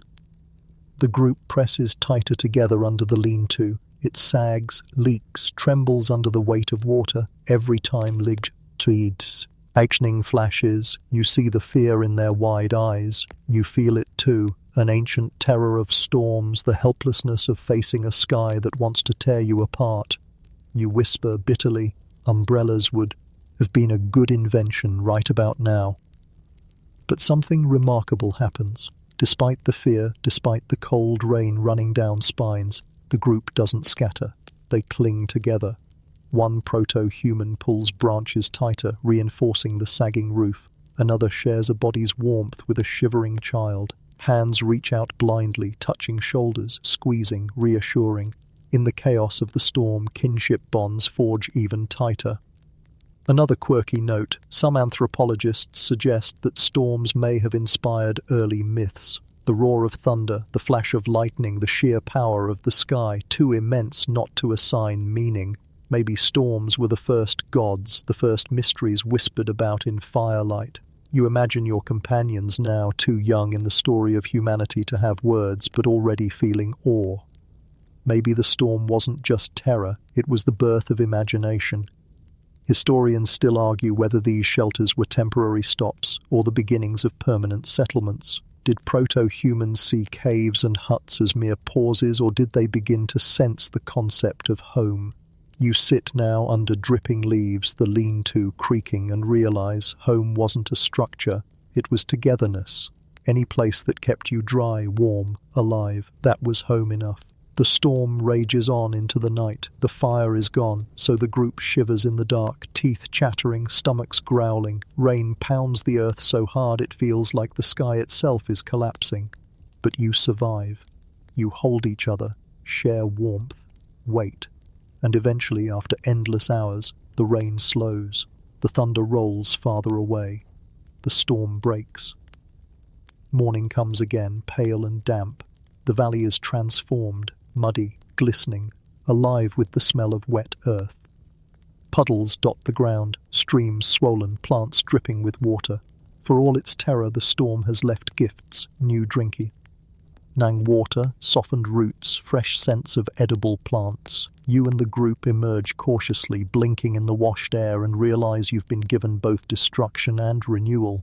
You help gather branches, rebuilding the lean-to, patching holes, strengthening walls. Others spark fire again from dry scraps hidden under rocks. Slowly, warmth returns. Smoke curls upward, mingling with the mist. The storm is gone, but its lesson lingers. Nature is merciless, but it also provides. To endure it, you need both clever hands and unbreakable bonds. You sit by the fire that night, staring into the flames, your skin still damp, your body still aching. But you feel different. Yesterday you were just a wanderer on the savanna. Today you've lived through the fury of the sky and come out breathing. You grin tiredly and whisper, "Congratulations, humanity, you invented camping the hard way." The stars appear through ragged clouds, brighter than ever, and you settle into uneasy sleep. And as the embers glow faintly beside you, you know this: storms will always come, but so will shelter. The morning after the storm feels strangely gentle. The air is clean, washed free of dust, the plants glistening with dew. You stretch your sore limbs, breathing deeply, grateful just to be dry. The group stirs beside you, groggy but alive. The valley feels like it belongs to you now, familiar, even safe. But safety is an illusion here. As the sun climbs, a low rustle in the distance makes every head turn. Emerging from the grass is a shape that doesn't quite fit into your world. It's not lion, not hyena, not antelope. It's something uncannily familiar, yet unsettling. Welcome to strange neighbors, the moment you realize you're not the only hominins around. At first you think your eyes are playing tricks. The figure that steps into view walks upright, but not like your group. Broader shoulders, a heavier brow ridge, muscles rippling under hairier skin. The face is both human and not, alien in its familiarity. A hush falls over your group. You can almost hear the unspoken question hanging in the air: friend or rival? Here's a mainstream historical fact. Millions of years ago, multiple hominin species shared the planet. Australopithecus, Paranthropus, Homo habilis, Homo erectus, sometimes overlapping, sometimes competing, sometimes maybe even mingling. Humanity wasn't a single straight line, it was a tangled bush of experiments, cousins and siblings coexisting uneasily. Today, you're staring at one of those cousins. The newcomer doesn't attack, not immediately. He just stands at a distance studying your group. Behind him, others appear, 5, 6, maybe more. They move together with confidence, hefting larger stones, carrying sticks that look sharper, more deliberate than yours. Their eyes are piercing, their movements heavier, stronger. You suddenly feel like a child clutching a toy when everyone else brought real weapons to the game. Here's the quirky tidbit. Fossil. Evidence suggests that some hominin species had jaws so powerful they could crush nuts and roots no human molar could manage. Imagine your cousin across the valley cracking a walnut with his bare teeth while you sit there gnawing roots until your jaw cramps. The intimidation factor is real. You whisper under your breath, "Well, that's one way to win an arm wrestling contest." Historians still argue whether encounters between different hominin species were violent or cooperative. Did they fight bitterly over food and land, or did they share resources and perhaps even interbreed? The debates rage, fueled by fragments of skulls and DNA traces. Standing here, your stomach clenched, you realize it could swing either way. These strangers could be allies, or the storm you don't see coming. The tension thickens. One of your companions, a younger male, picks up a stone and waves it threateningly. Across the clearing, the stronger hominin mirrors him, raising his own tool. The air feels electric, charged, as if the universe itself is waiting for someone to flinch. Your heart pounds and you whisper to yourself, "Please don't invent war this early." Then, unexpectedly, one of the newcomers lowers his stone. He crouches, digs at the ground and pulls up a root. Slowly, deliberately, he tosses it forward, letting it land halfway between the groups, a peace offering or a distraction. Your group stares, uncertain. Finally, an elder female steps forward, picks up the root and chews cautiously. No one moves for a long moment, then, slowly, the tension eases. The groups sit near each other, not mingling, but not fighting. You study the newcomers closely. They're bigger, yes, but also clumsier in some ways, less quick, less nimble. They seem more focused, their hands more deliberate as they sharpen sticks. You feel a mix of envy and unease. These strange neighbors are both threat and inspiration, mirrors of what you might become. Later, as the sun dips low, the newcomers depart without a word. They melt back into the grass, their heavy footsteps fading. Relief washes over your group, followed quickly by unease. You survived the encounter, but the knowledge lingers. You're not alone. The world is full of creatures like you, but not you. Another quirky thought. Some scientists think different hominin species may have exchanged not just food, but ideas. Perhaps one group invented a tool and another copied it, or maybe they watched each other hunt, borrowing techniques. You imagine ancient intellectual property lawsuits. "Hey, we invented sharp sticks first." You laugh quietly, though the tension of the day makes it sound hollow. Historians still argue whether our species, Homo sapiens, outcompeted others through superiority or simply outlasted them by chance. Did we drive them to extinction, or did they fade slowly, absorbed into our bloodlines? Watching your group tonight, whispering nervously around the fire, you feel both possibilities pressing down. Survival is rarely fair. As darkness falls, you lie awake, listening to the fire crackle, wondering if the strange neighbors are still watching from the grass. Their faces linger in your mind, so human, yet not. You can't shake the feeling that you looked into a mirror that showed not your past, not your future, but an alternate version of yourself. You close your eyes, the image of heavy brows and sharp tools burned into your thoughts, and you whisper into the dark, "Not alone, never alone." The fire burns low tonight, and for once it isn't just warmth or light that holds everyone close. It's the silence after the strange neighbors disappeared into the grass. No one speaks in words. Your companions don't have them yet, but glances dart, hands twitch, shoulders shift. You can feel it, the need to process, to make sense of what happened. And in that need, something new stirs in the group. Welcome to Myths in the Dark. The moment survival and imagination begin to blur. The night is heavy with sound. Frogs croak near the swollen stream, crickets chirp endlessly, the wind sighs through the tall grass. Yet the group focuses not on the noise, but on each other. One of the elders, her face creased, her body wiry and thin, sits nearest the flames. She picks up a stick and stirs the embers, sending sparks dancing upward. The children's eyes follow the sparks, wide and unblinking. Then, without warning, she begins. Her voice isn't words the way you know them, but it's something close. Grunts, hums, gestures, a rhythm that pulls attention. She points to the horizon where the neighbors vanished, then taps her chest, then spreads her arms wide. The others nod. The message is clear. They are like us, but not us. She makes a clawing gesture, a snarl, then shakes her head, softening her hands, miming sharing food. They can hurt us, or they can help. Here's a mainstream historical fact. Archaeologists believe storytelling in its earliest forms may have begun around fire at least tens of thousands of years ago. Myths, rituals, oral histories, these shaped identity, taught lessons, and created culture long before writing existed. What you're witnessing now is the seed of that, not polished sentences, not epic poetry, just a fragile attempt to make meaning out of fear. You watch as the elder gestures to the sky. She jabs her stick upward toward the stars, mimicking their twinkle with her fingers. The children gasp. She points at the fire, then back at the stars, then sweeps her arm across the valley. It's clumsy, but you see it. The first story, a link between fire, sky, and survival. Maybe the stars are watchful eyes. Maybe fire is their gift. The details don't matter yet. The act of connecting does.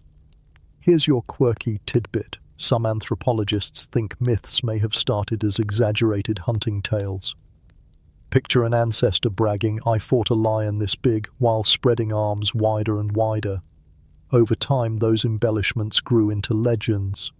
You chuckle softly, imagining proto-humans inventing the world's first fishing story. The termite I caught was this big. Historians still argue whether myth-making gave humans an evolutionary edge. Did stories help coordinate group behavior, pass down survival tips and strengthen bonds, or were they simply side effects of an overactive imagination? The debates continue, but as you sit here watching sparks rise into the night, you realize stories serve a purpose beyond fact. They calm fear, they give shape to chaos, they make darkness feel a little less infinite. The fire crackles, throwing shadows against the cave wall. One of the younger males begins mimicking the elder's gestures. He crouches low, bares his teeth, growls like a predator.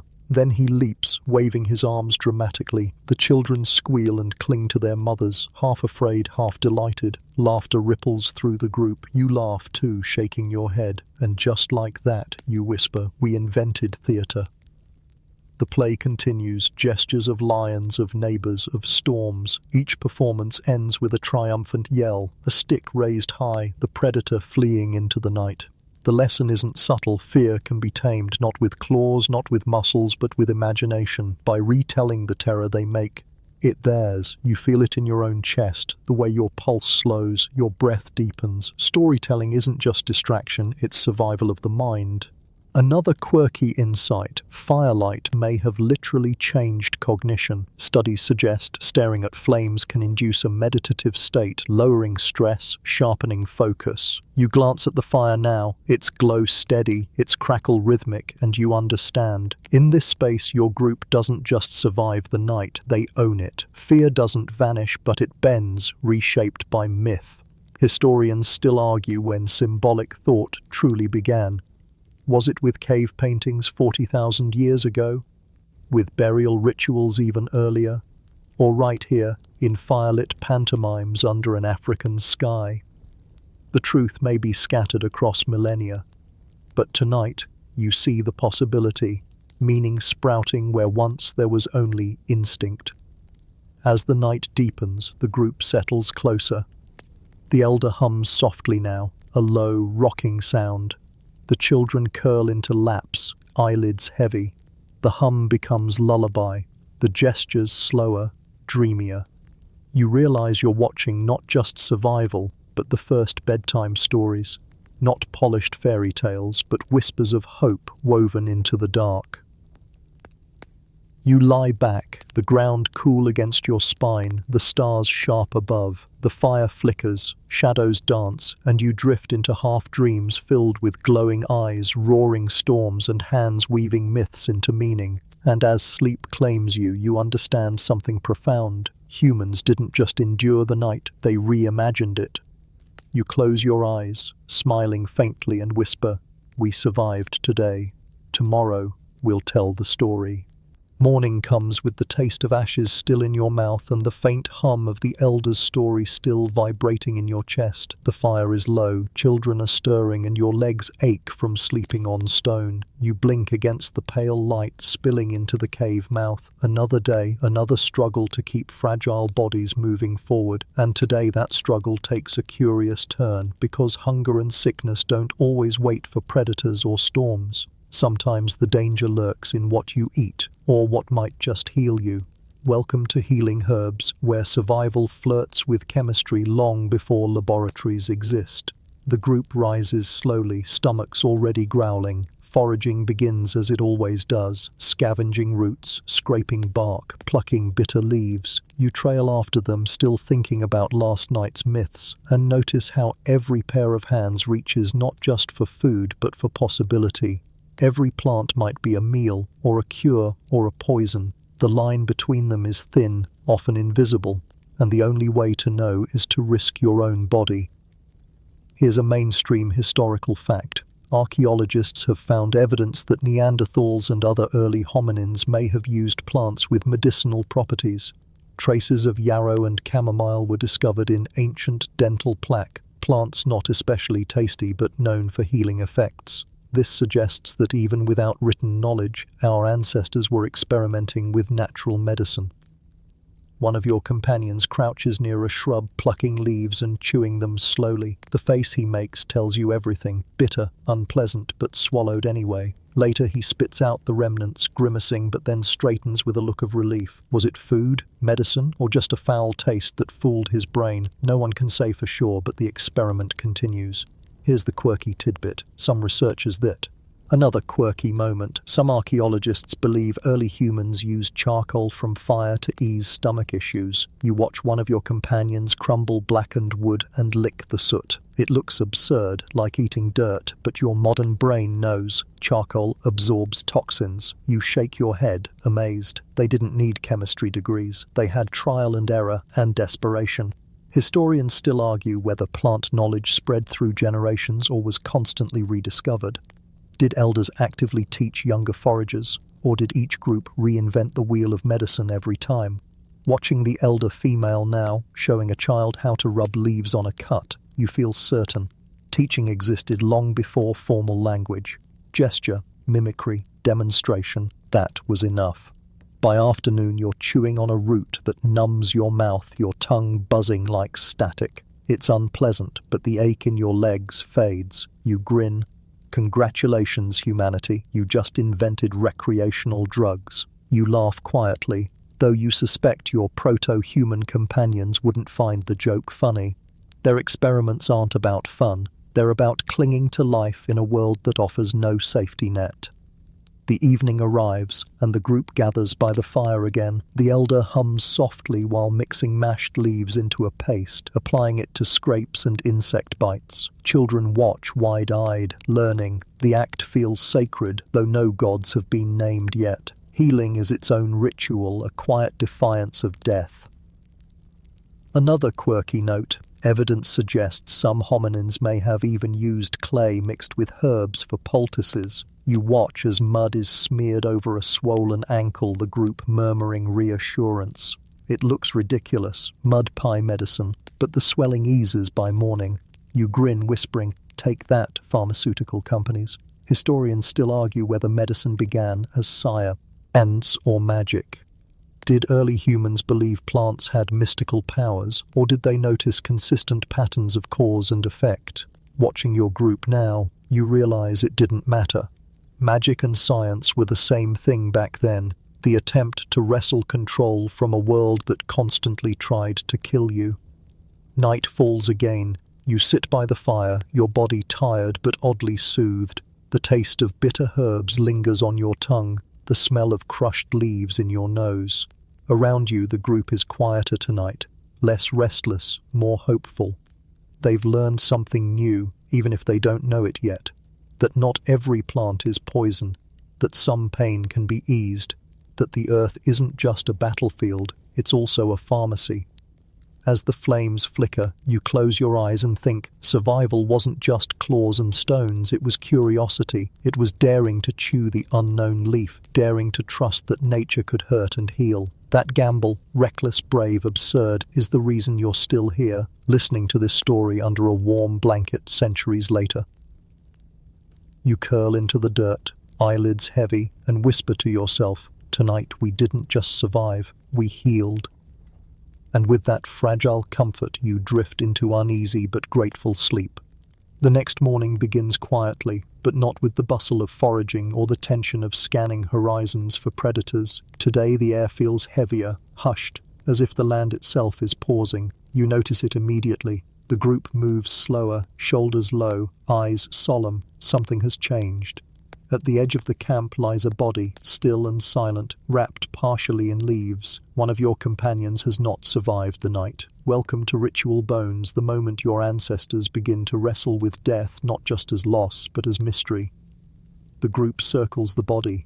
There is no chatter, no laughter, only the crackle of fire and the sound of wind moving through tall grass. You kneel among them, unsure of your role. Until now, death has always been brutal and immediate. Predator claws, storm floods, starvation. But this is different. There are no bite marks, no violence, just stillness, and in that stillness, something profound begins. Here's a mainstream historical fact. Evidence of deliberate burials among early hominins stretches back hundreds of thousands of years. Neanderthals, for example, are known to have buried their dead in shallow graves, sometimes with flowers or tools placed beside them. Such practices hint at more than survival. They suggest respect, memory, even belief in something beyond. The elder female approaches the body first. She kneels, touches the cold cheek, then scatters a handful of soil across the chest. Others mimic her, placing pebbles, leaves, even a broken shard of stone near the corpse.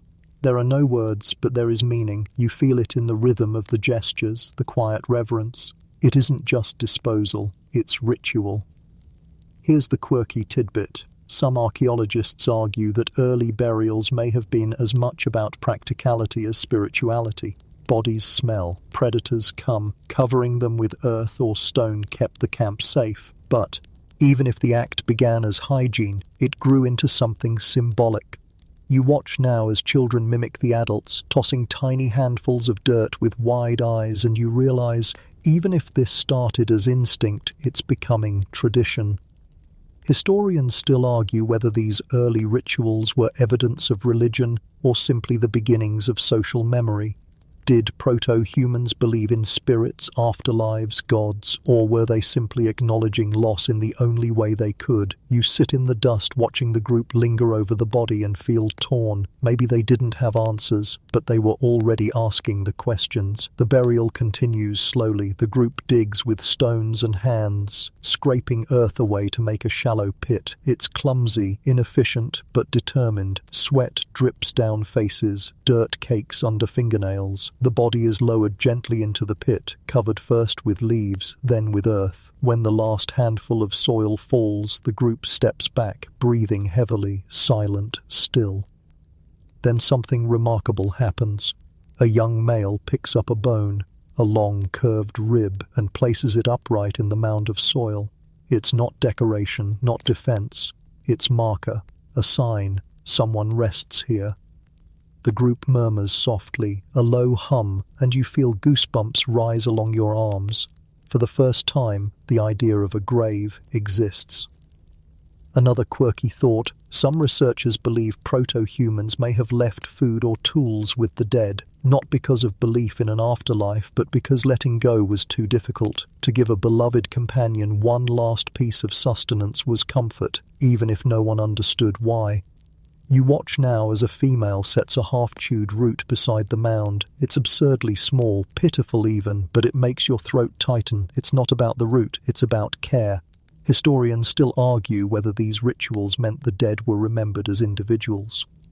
Did proto-humans think of their companions as selves that lived on in some form, or were these gestures simply instinctive reactions to absence? The question is vast, but as you stand before the mound, heart heavy, you know this. The dead companion is not forgotten, and that, in itself, is something immense. The day continues, but differently. The group forages quietly, movements subdued, laughter doesn't rise as easily. Every now and then, someone glances back at the burial site. You do too, feeling the weight of it. For the first time in this long, harsh journey, survival isn't just about the living, it's about honoring the dead.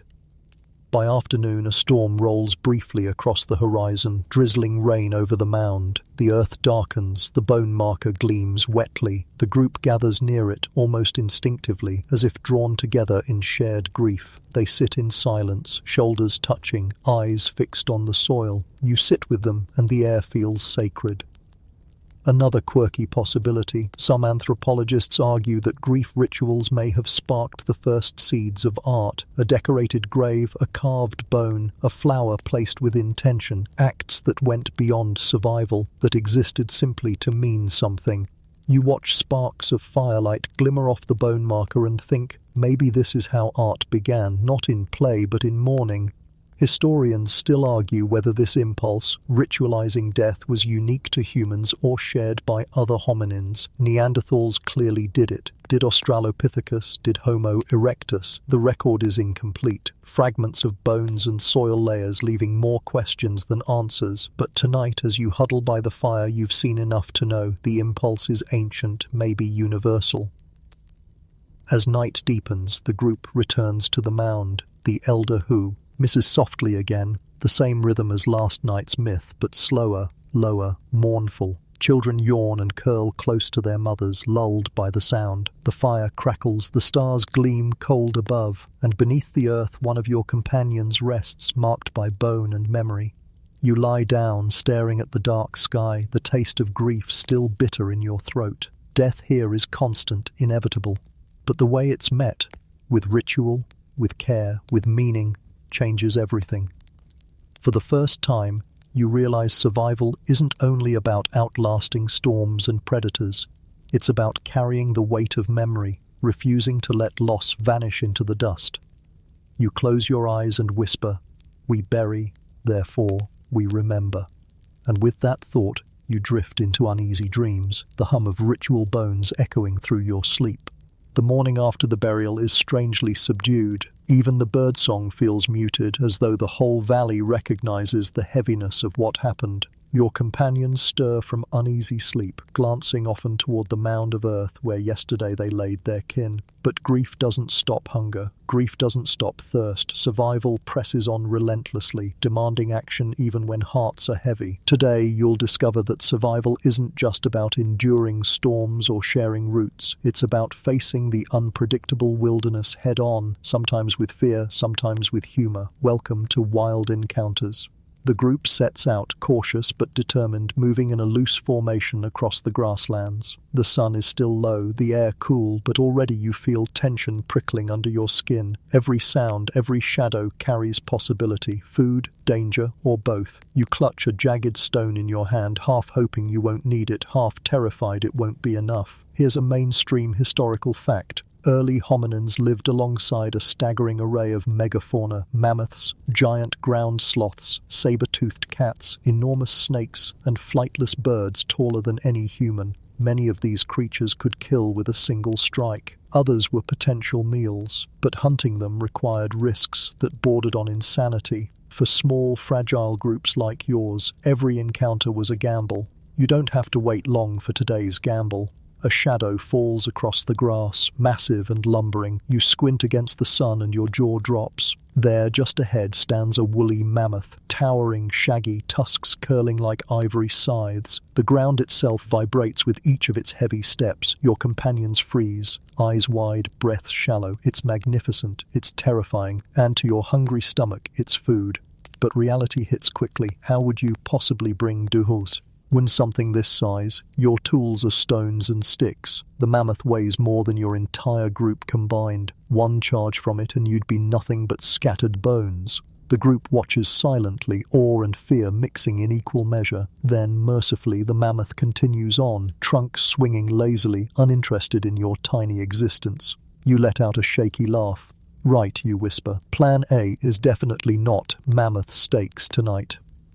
Here's the quirky tidbit. Some scientists believe early humans scavenged mammoth carcasses rather than hunting them at first.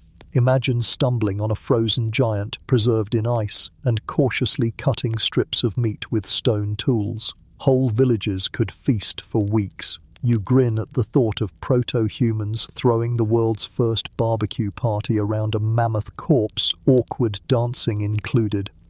Historians still argue whether humans eventually drove many of these megafauna to extinction through overhunting, or whether climate change was the true culprit, perhaps both. Either way, watching the mammoth vanish into the horizon, you understand the temptation. One kill could mean survival for months. One failed attempt could mean extinction. The stakes were always that high.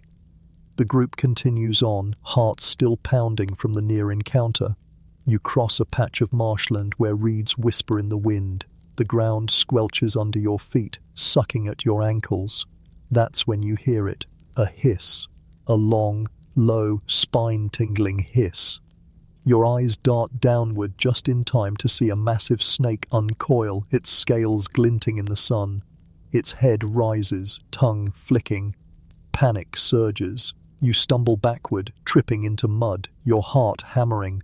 The snake sways, watching, deciding. One of your companions hurls a stick, missing badly. Another bangs stones together, the clack echoing. For a breathless moment, the world narrows to you and the serpent. Then, perhaps bored or satisfied with its intimidation, it slides back into the reeds, leaving ripples in the water. You collapse in relief, laughing shakily. Great, you mutter.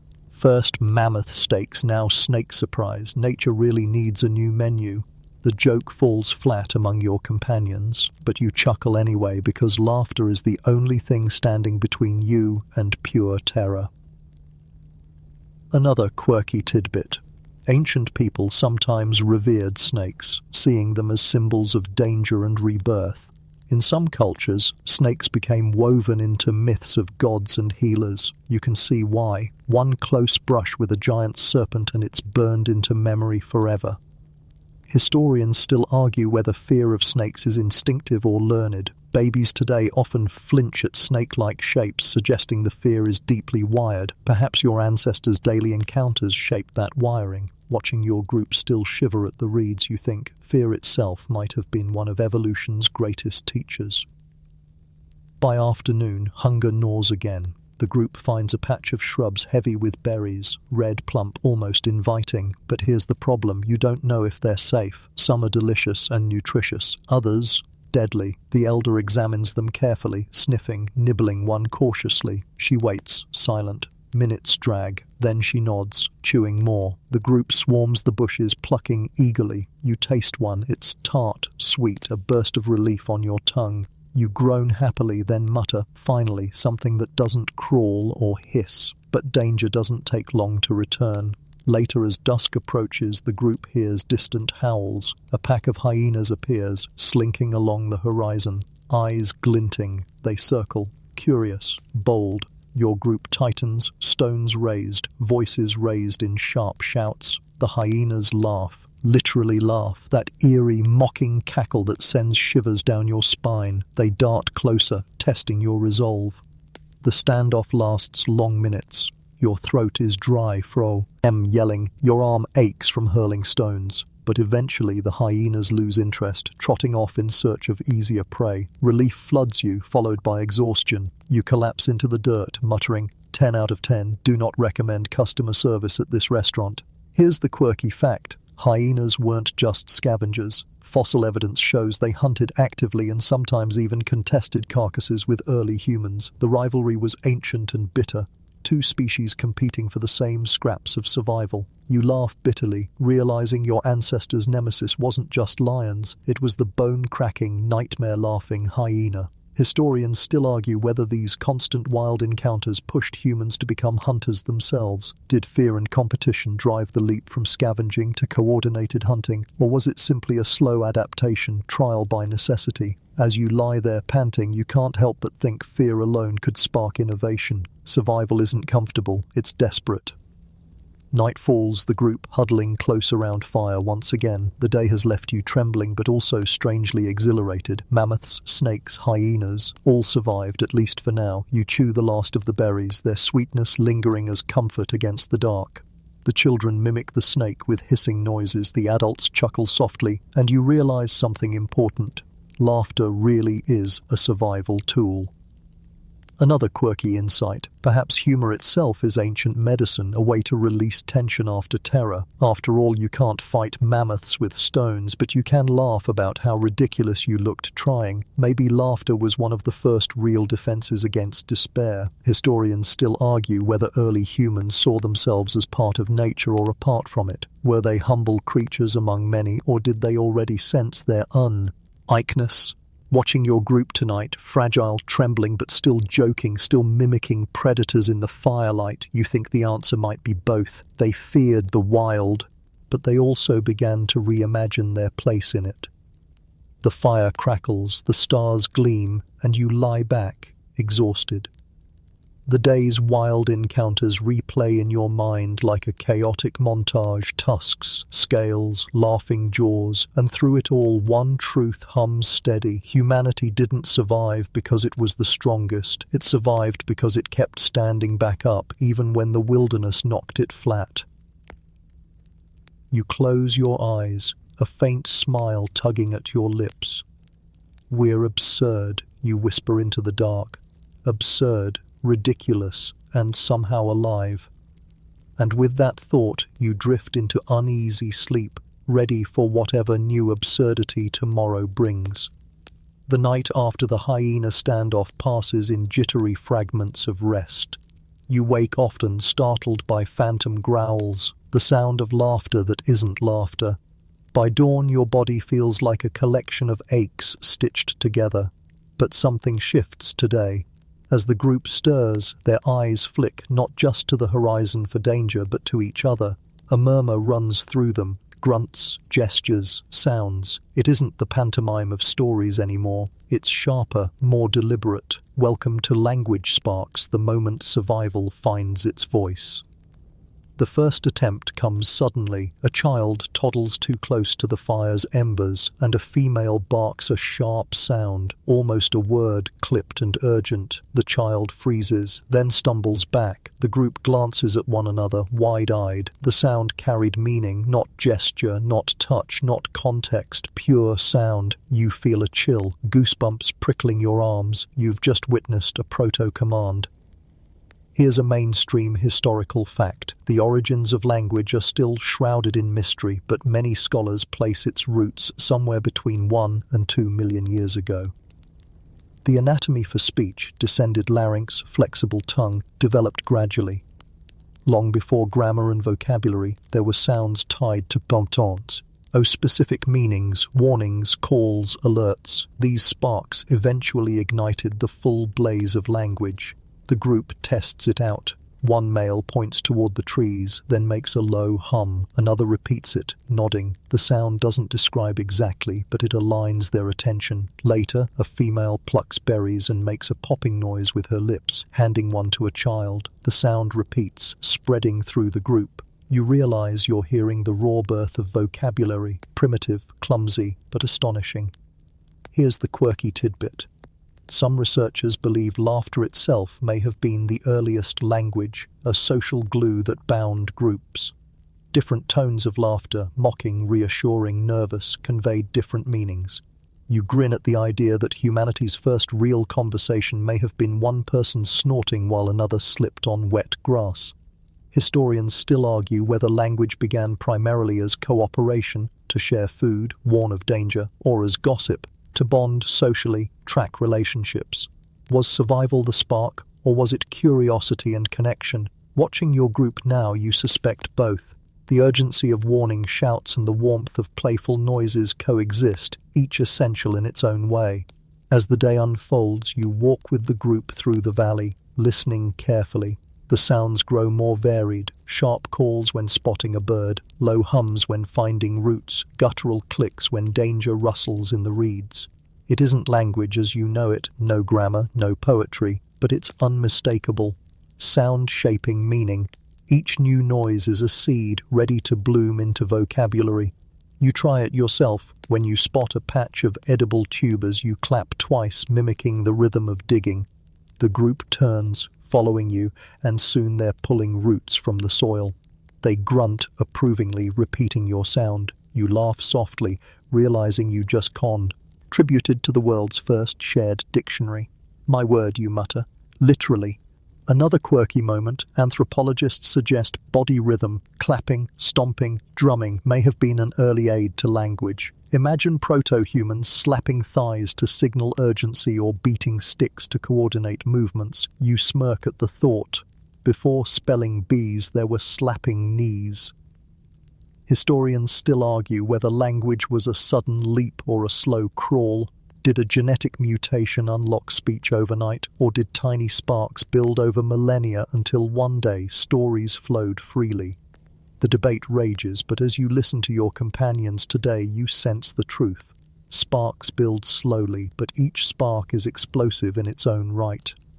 In the afternoon, the group gathers by the stream. A female scratches a line in the dirt with a stick, points at the water, then makes a rippling noise with her throat. The group nods. You feel dizzy with awe. That's not just noise, it's symbol, a gesture paired with sound, a precursor to drawing, to writing, to all the symbols that will one day crowd bookshelves and billboards. You whisper, "Congratulations, humanity, you just invented charades with subtitles." Even danger begins to sound different. When a vulture swoops low, one male lets out a high-pitched call. Everyone looks up instantly. The vulture passes, ignored, but the sound lingers, passed back and forth among the group, tested in different pitches, the beginnings of a warning system, fine-tuned by necessity. Another quirky tidbit, some studies suggest music may have developed alongside language. Early humans may have hummed or chanted together, strengthening bonds. You hum softly yourself, testing the idea. A child mimics you, then another. Soon a few proto-humans are humming tunelessly around the fire. You grin, whispering, "We invented karaoke before agriculture." Historians still argue whether language defined humanity more than tools or fire. Was it the ultimate leap, the thing that set us apart forever, or was it simply another adaptation, no more miraculous than bipedalism? You ponder this as the sun sets, listening to your companions murmur and hum, inventing a proto-symphony of meaning. Whatever the answer, the result is clear. The group feels stronger, sharper, more connected. Night comes again, the fire flickering, shadows dancing. The elder repeats her soft hum from nights before, but this time others join. The rhythm is steadier, the sounds more varied. You lie back, listening, eyes heavy, heart warm. These aren't just noises anymore. They're words in their infancy, the first sparks of the vast blaze of communication that will one day build empires, write novels, sing lullabies. You close your eyes, smiling faintly, and whisper. Language doesn't roar, it whispers first. And with that, you drift into sleep, your dreams filled with the hum of voices not yet born. Morning light spills across the valley, pale gold catching in the dew still clinging to the grass. You stir awake to the sound of soft clacking, stone against stone, and then something stranger, not hunting calls, not warning shouts, softer noises, exchanges, almost negotiations. Today isn't about predators or storms. Today your group encounters another spark of humanity, one that hums quieter but lasts longer. Welcome to Trade Whispers, the moment survival begins to stretch beyond food and fear into the first flickers of exchange. The group stirs restlessly, eyes glancing toward the horizon. Soon, you see why. Another band approaches, different from the strange neighbors you saw days ago, but still undeniably familiar, upright figures carrying objects that gleam in the morning light. They don't march aggressively, they move slowly, carefully, a loose line with open hands. The tension in your chest eases a little, though your fingers still tighten around your stone tool. The two groups pause at a distance. Silence. Everyone studies everyone. The air hums with possibility, danger or alliance. Then one of the newcomers steps forward. He holds out an object, a gleaming seashell strung on a thin strip of sinew. It catches the sun, bright and dazzling, utterly useless for hunting or eating, yet beautiful. Here's a mainstream historical fact. Some of the earliest known trade items were shells, beads, and pigments.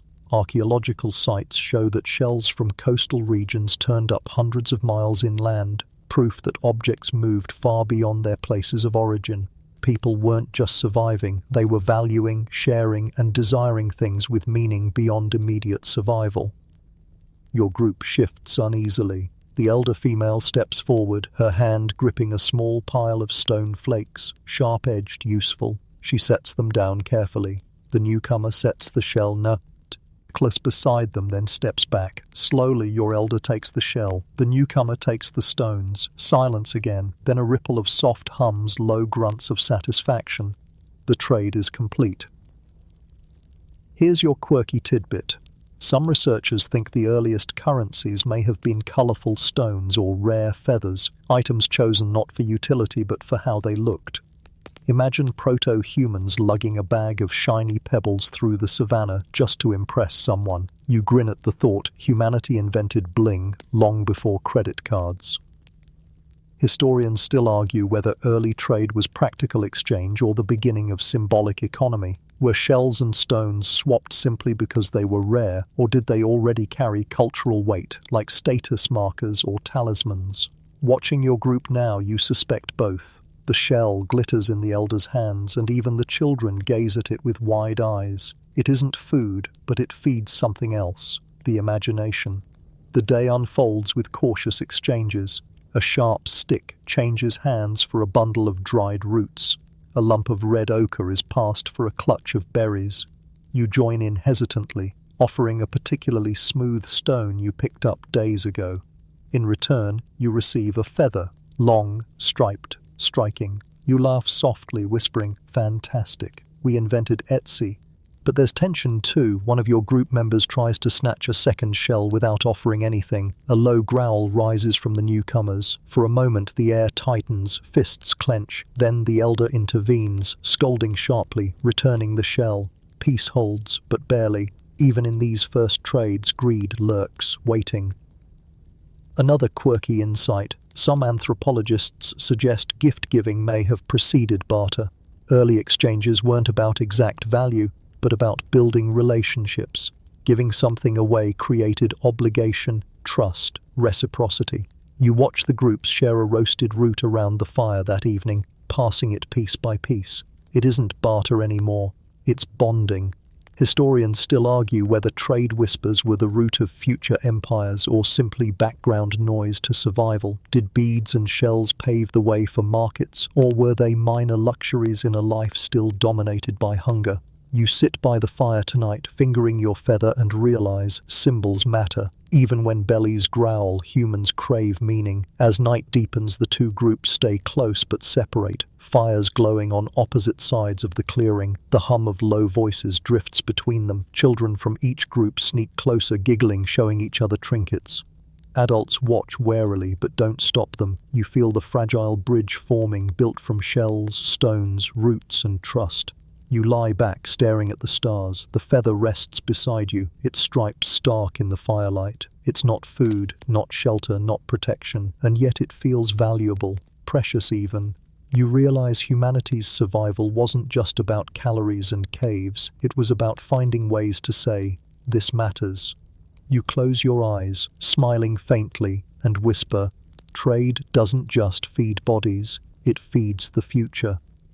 And with that thought you drift into sleep, dreams filled with seashells gleaming in firelight and whispers carrying across the dark. The night passes quietly, the two groups camped at a cautious distance. When the sun rises, the newcomers are gone, leaving behind faint footprints in the dirt and the lingering memory of glittering shells. Your group stirs, still fingering the trinkets they received, murmuring soft sounds of pride. For a fleeting moment it feels like the world has shifted, like survival now includes more than just hunger and fear. But as the day wears on, the sky reminds you of a deeper truth. Humans may trade shells, but they cannot bargain with the heavens. Welcome to Gods of Thunder, when survival collides with the terrifying mysteries of the sky. By mid-morning, the air feels heavy again. Not the dry heat of the savanna, but a strange pressure, a thickness that makes every breath harder. Birds fall silent, the wind stills. You know this feeling by now. A storm is coming. The group glances upward nervously, their new treasures suddenly forgotten. Eyes widen, backs hunch. Instinct ripples through everyone. Storms mean danger. Here's a mainstream historical fact. Lightning strikes have been shaping landscapes, sparking fires, and terrifying living creatures since long before humans walked upright.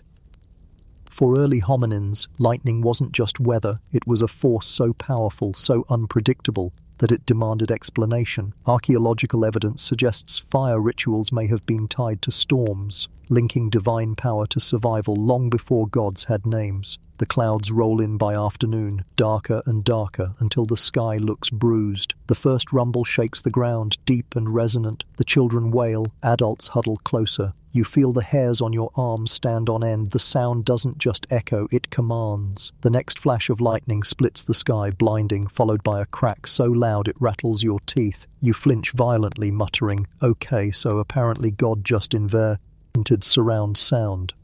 Here's the quirky tidbit. Some scientists believe lightning may have been humanity's first teacher of fire. Before clever hands coaxed sparks from stone, storms provided the flames. Watching now as a distant tree bursts into fire from a strike, you see how both terror and opportunity arrived in the same flash. Fire as wrath, fire as gift. No wonder thunder became divine. Historians still argue whether proto-humans actually worshipped storms or simply feared them. Were the rumbles and flashes interpreted as gods speaking, or were they just terrifying noises with no explanation? Either way, you can feel it tonight. The group isn't just afraid, they're reverent. Every time lightning splits the sky, they flinch, then bow their heads, murmuring soft hums. The storm rages on. Rain lashes the valley, soaking the group as they huddle under branches and skins. The ground turns to mud, sucking at your feet, chilling your bones. You press closer to the fire pit, desperate for warmth, but the flames sputter in the downpour. For a moment you fear it will die completely. Then a bolt of lightning strikes so close the sound is deafening, and suddenly a new fire ignites on a fallen tree nearby. The group stares in awe. Some cry out, others scramble toward it, shielding faces from the heat, clutching burning branches to carry back. You join them, your heart pounding. This isn't just fire anymore. This is fire from the sky. Divine fire. The whispers ripple immediately, low hums, gestures toward the clouds, trembling hands. You can see the story forming even as the rain falls. Fire came down, and it chose you.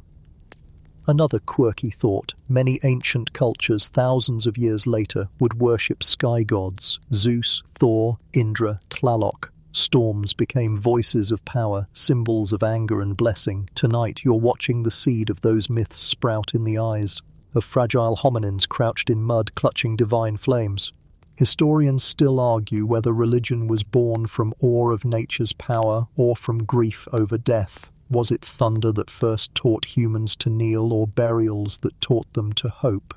You sit shivering in the storm, watching your companions hum reverently at each flash of lightning, and think, maybe both. Maybe death and thunder were twin teachers. The storm eventually eases, though rain still drizzles. The group gathers around the new fire, its smoke rising thick into the night. No one touches the shells or feathers traded yesterday. Those treasures pale beside this flame gifted from the sky. The elder female gestures upward, humming low, her arms raised. The others mimic her, eyes wide, faces glowing in the firelight. It's not prayer yet, not religion as you know it, but it's the first echo of worship. Another quirky tidbit.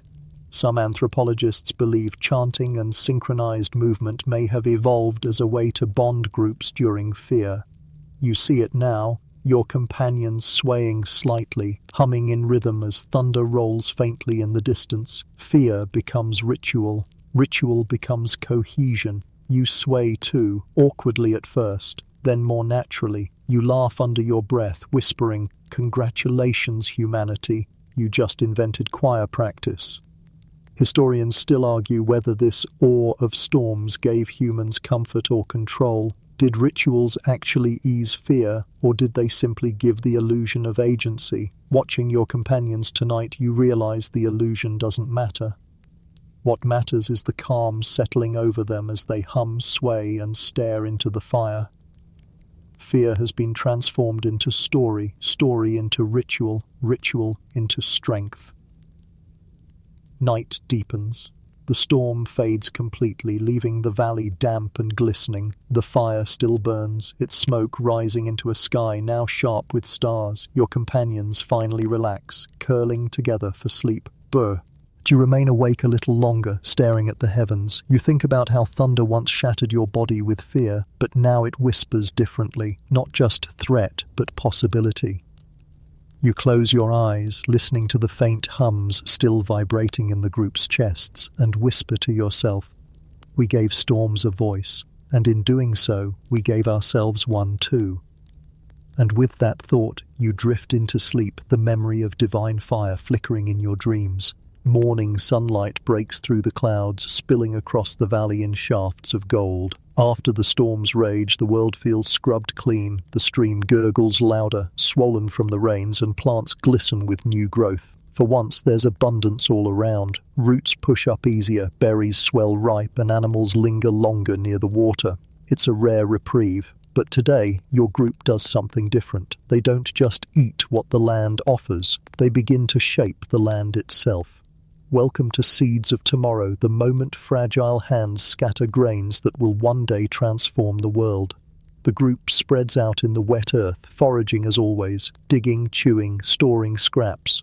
But one of the children fumbles. She drops a handful of grass seeds into the mud, stomps them down accidentally while chasing another child, then forgets about it. It seems like nothing, but you pause, goosebumps prickling your arms. Because in that small accident lies the future of humanity. Here's a mainstream historical fact. Evidence shows that agriculture began roughly 10,000 years ago, but experiments with plants likely started much earlier. Foragers may have noticed that seeds dropped near camps sprouted new plants. Over generations, accident became observation, and observation became cultivation. You crouch, watching the child's trampled patch of earth. Weeks from now, shoots will sprout. No one here will call it farming, not yet. But the first thread has been pulled. The land will answer to human hands, and when it does, everything will change. Here's the quirky tidbit.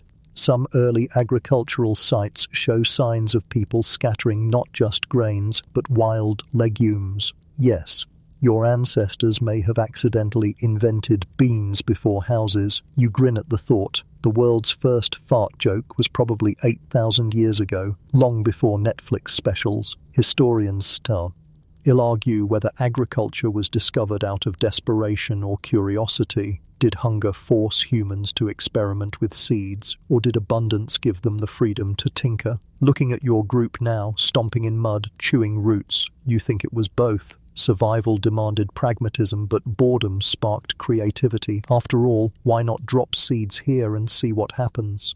As the day warms, the group lingers near the stream. A female gathers stalks of wild grain, stripping seeds into a basket woven from reeds. She chews some raw, but then, remarkably, she scatters a few in the damp soil near camp. Whether intentional or accidental, you can't be sure, but the gesture makes your chest tighten. It's casual for her, but revolutionary for history. Later, the group rests under the shade of an acacia. The elder chews bitter leaves while gesturing towards the sprouting green near the water. Her hum carries a rhythm that suggests significance, a story forming. The land gives back when you give to it. The children nod, wide-eyed. You realize you're watching not just agriculture but myth entwining with it. Sowing seeds isn't just survival, it's ceremony. Another quirky detail. Archaeologists believe some of the first cultivated grains, barley, wheat, millet, were discovered by accident near hearths. Seeds spilled in damp soil sprouted where people lived. You imagine a proto-human squatting by the fire, annoyed at the weeds growing in the ash pit, not realizing they've just invented breakfast. You chuckle softly, whispering, "Welcome to the world's first kitchen garden." Historians still argue whether agriculture was a blessing or a curse. Farming provided steady food but also backbreaking labor, fragile dependence on weather, and crowded settlements ripe for disease. Was it progress or trap? Watching your companions now, thin and weary but alive, you can see both sides. Hunting and gathering is precarious, but farming ties you down. One path is risk, the other is toil. Both are survival. In the afternoon, you help gather reeds and stems. A male ties them clumsily into bundles, creating something like a mat. Seeds are scattered over it, then shaken into a shallow pit. Children stomp them in, laughing. It feels like play, but you recognize the prototype of planting. Clumsy, unplanned, but undeniably a step beyond foraging. Later you watch them grind seeds between stones, creating a coarse powder. Mixed with water it becomes a paste. Strange, sticky, almost bread. You taste it cautiously, grimacing at the blandness. Still it fills the belly better than roots or insects. You grin wryly. And just like that, we invented terrible flatbread before seasoning existed. Another quirky insight, early fermentation may have followed agriculture almost immediately. Grains soaked in water might bubble and transform, producing rudimentary alcohol. You laugh, imagining proto-humans accidentally inventing beer and celebrating the discovery with the world's first hangover. You mutter, humanity, surviving one bad decision at a time.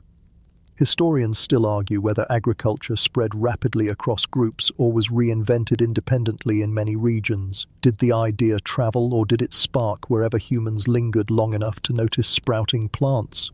The debate lingers, but as you watch seeds trampled into mud today, you realize it doesn't matter. The principle was too obvious, too powerful to stay hidden. Everywhere people settled, the earth whispered the same lesson: plant, wait, reap. By evening, the group gathers around the fire. The elder holds up a stalk of grain, waving it dramatically. She hums a low rhythm, then gestures toward the soil where children stomped earlier. The group murmurs, nodding. The children repeat the gestures, passing the lesson on. It's not language as you know it, not yet, but it's teaching. Memory carried forward. You sit by the fleeing Kyo. Ames, belly full of grain paste, feather still tucked by your side. The shells from yesterday's trade glitter faintly nearby. Fire, language, trade, now seeds, step by step. Humanity is stacking survival into something greater. Fragile bodies, clever hands, hungry nights, all leading here to the first fragile control over the land itself. Another quirky observation: seeds represent more than food. They represent time. Farming forces patience, waiting weeks, months for results. You realize this is the first shift from living in the now to planning for the future, and with that comes hope, but also anxiety. What if the rain doesn't return? What if predators trample the crop?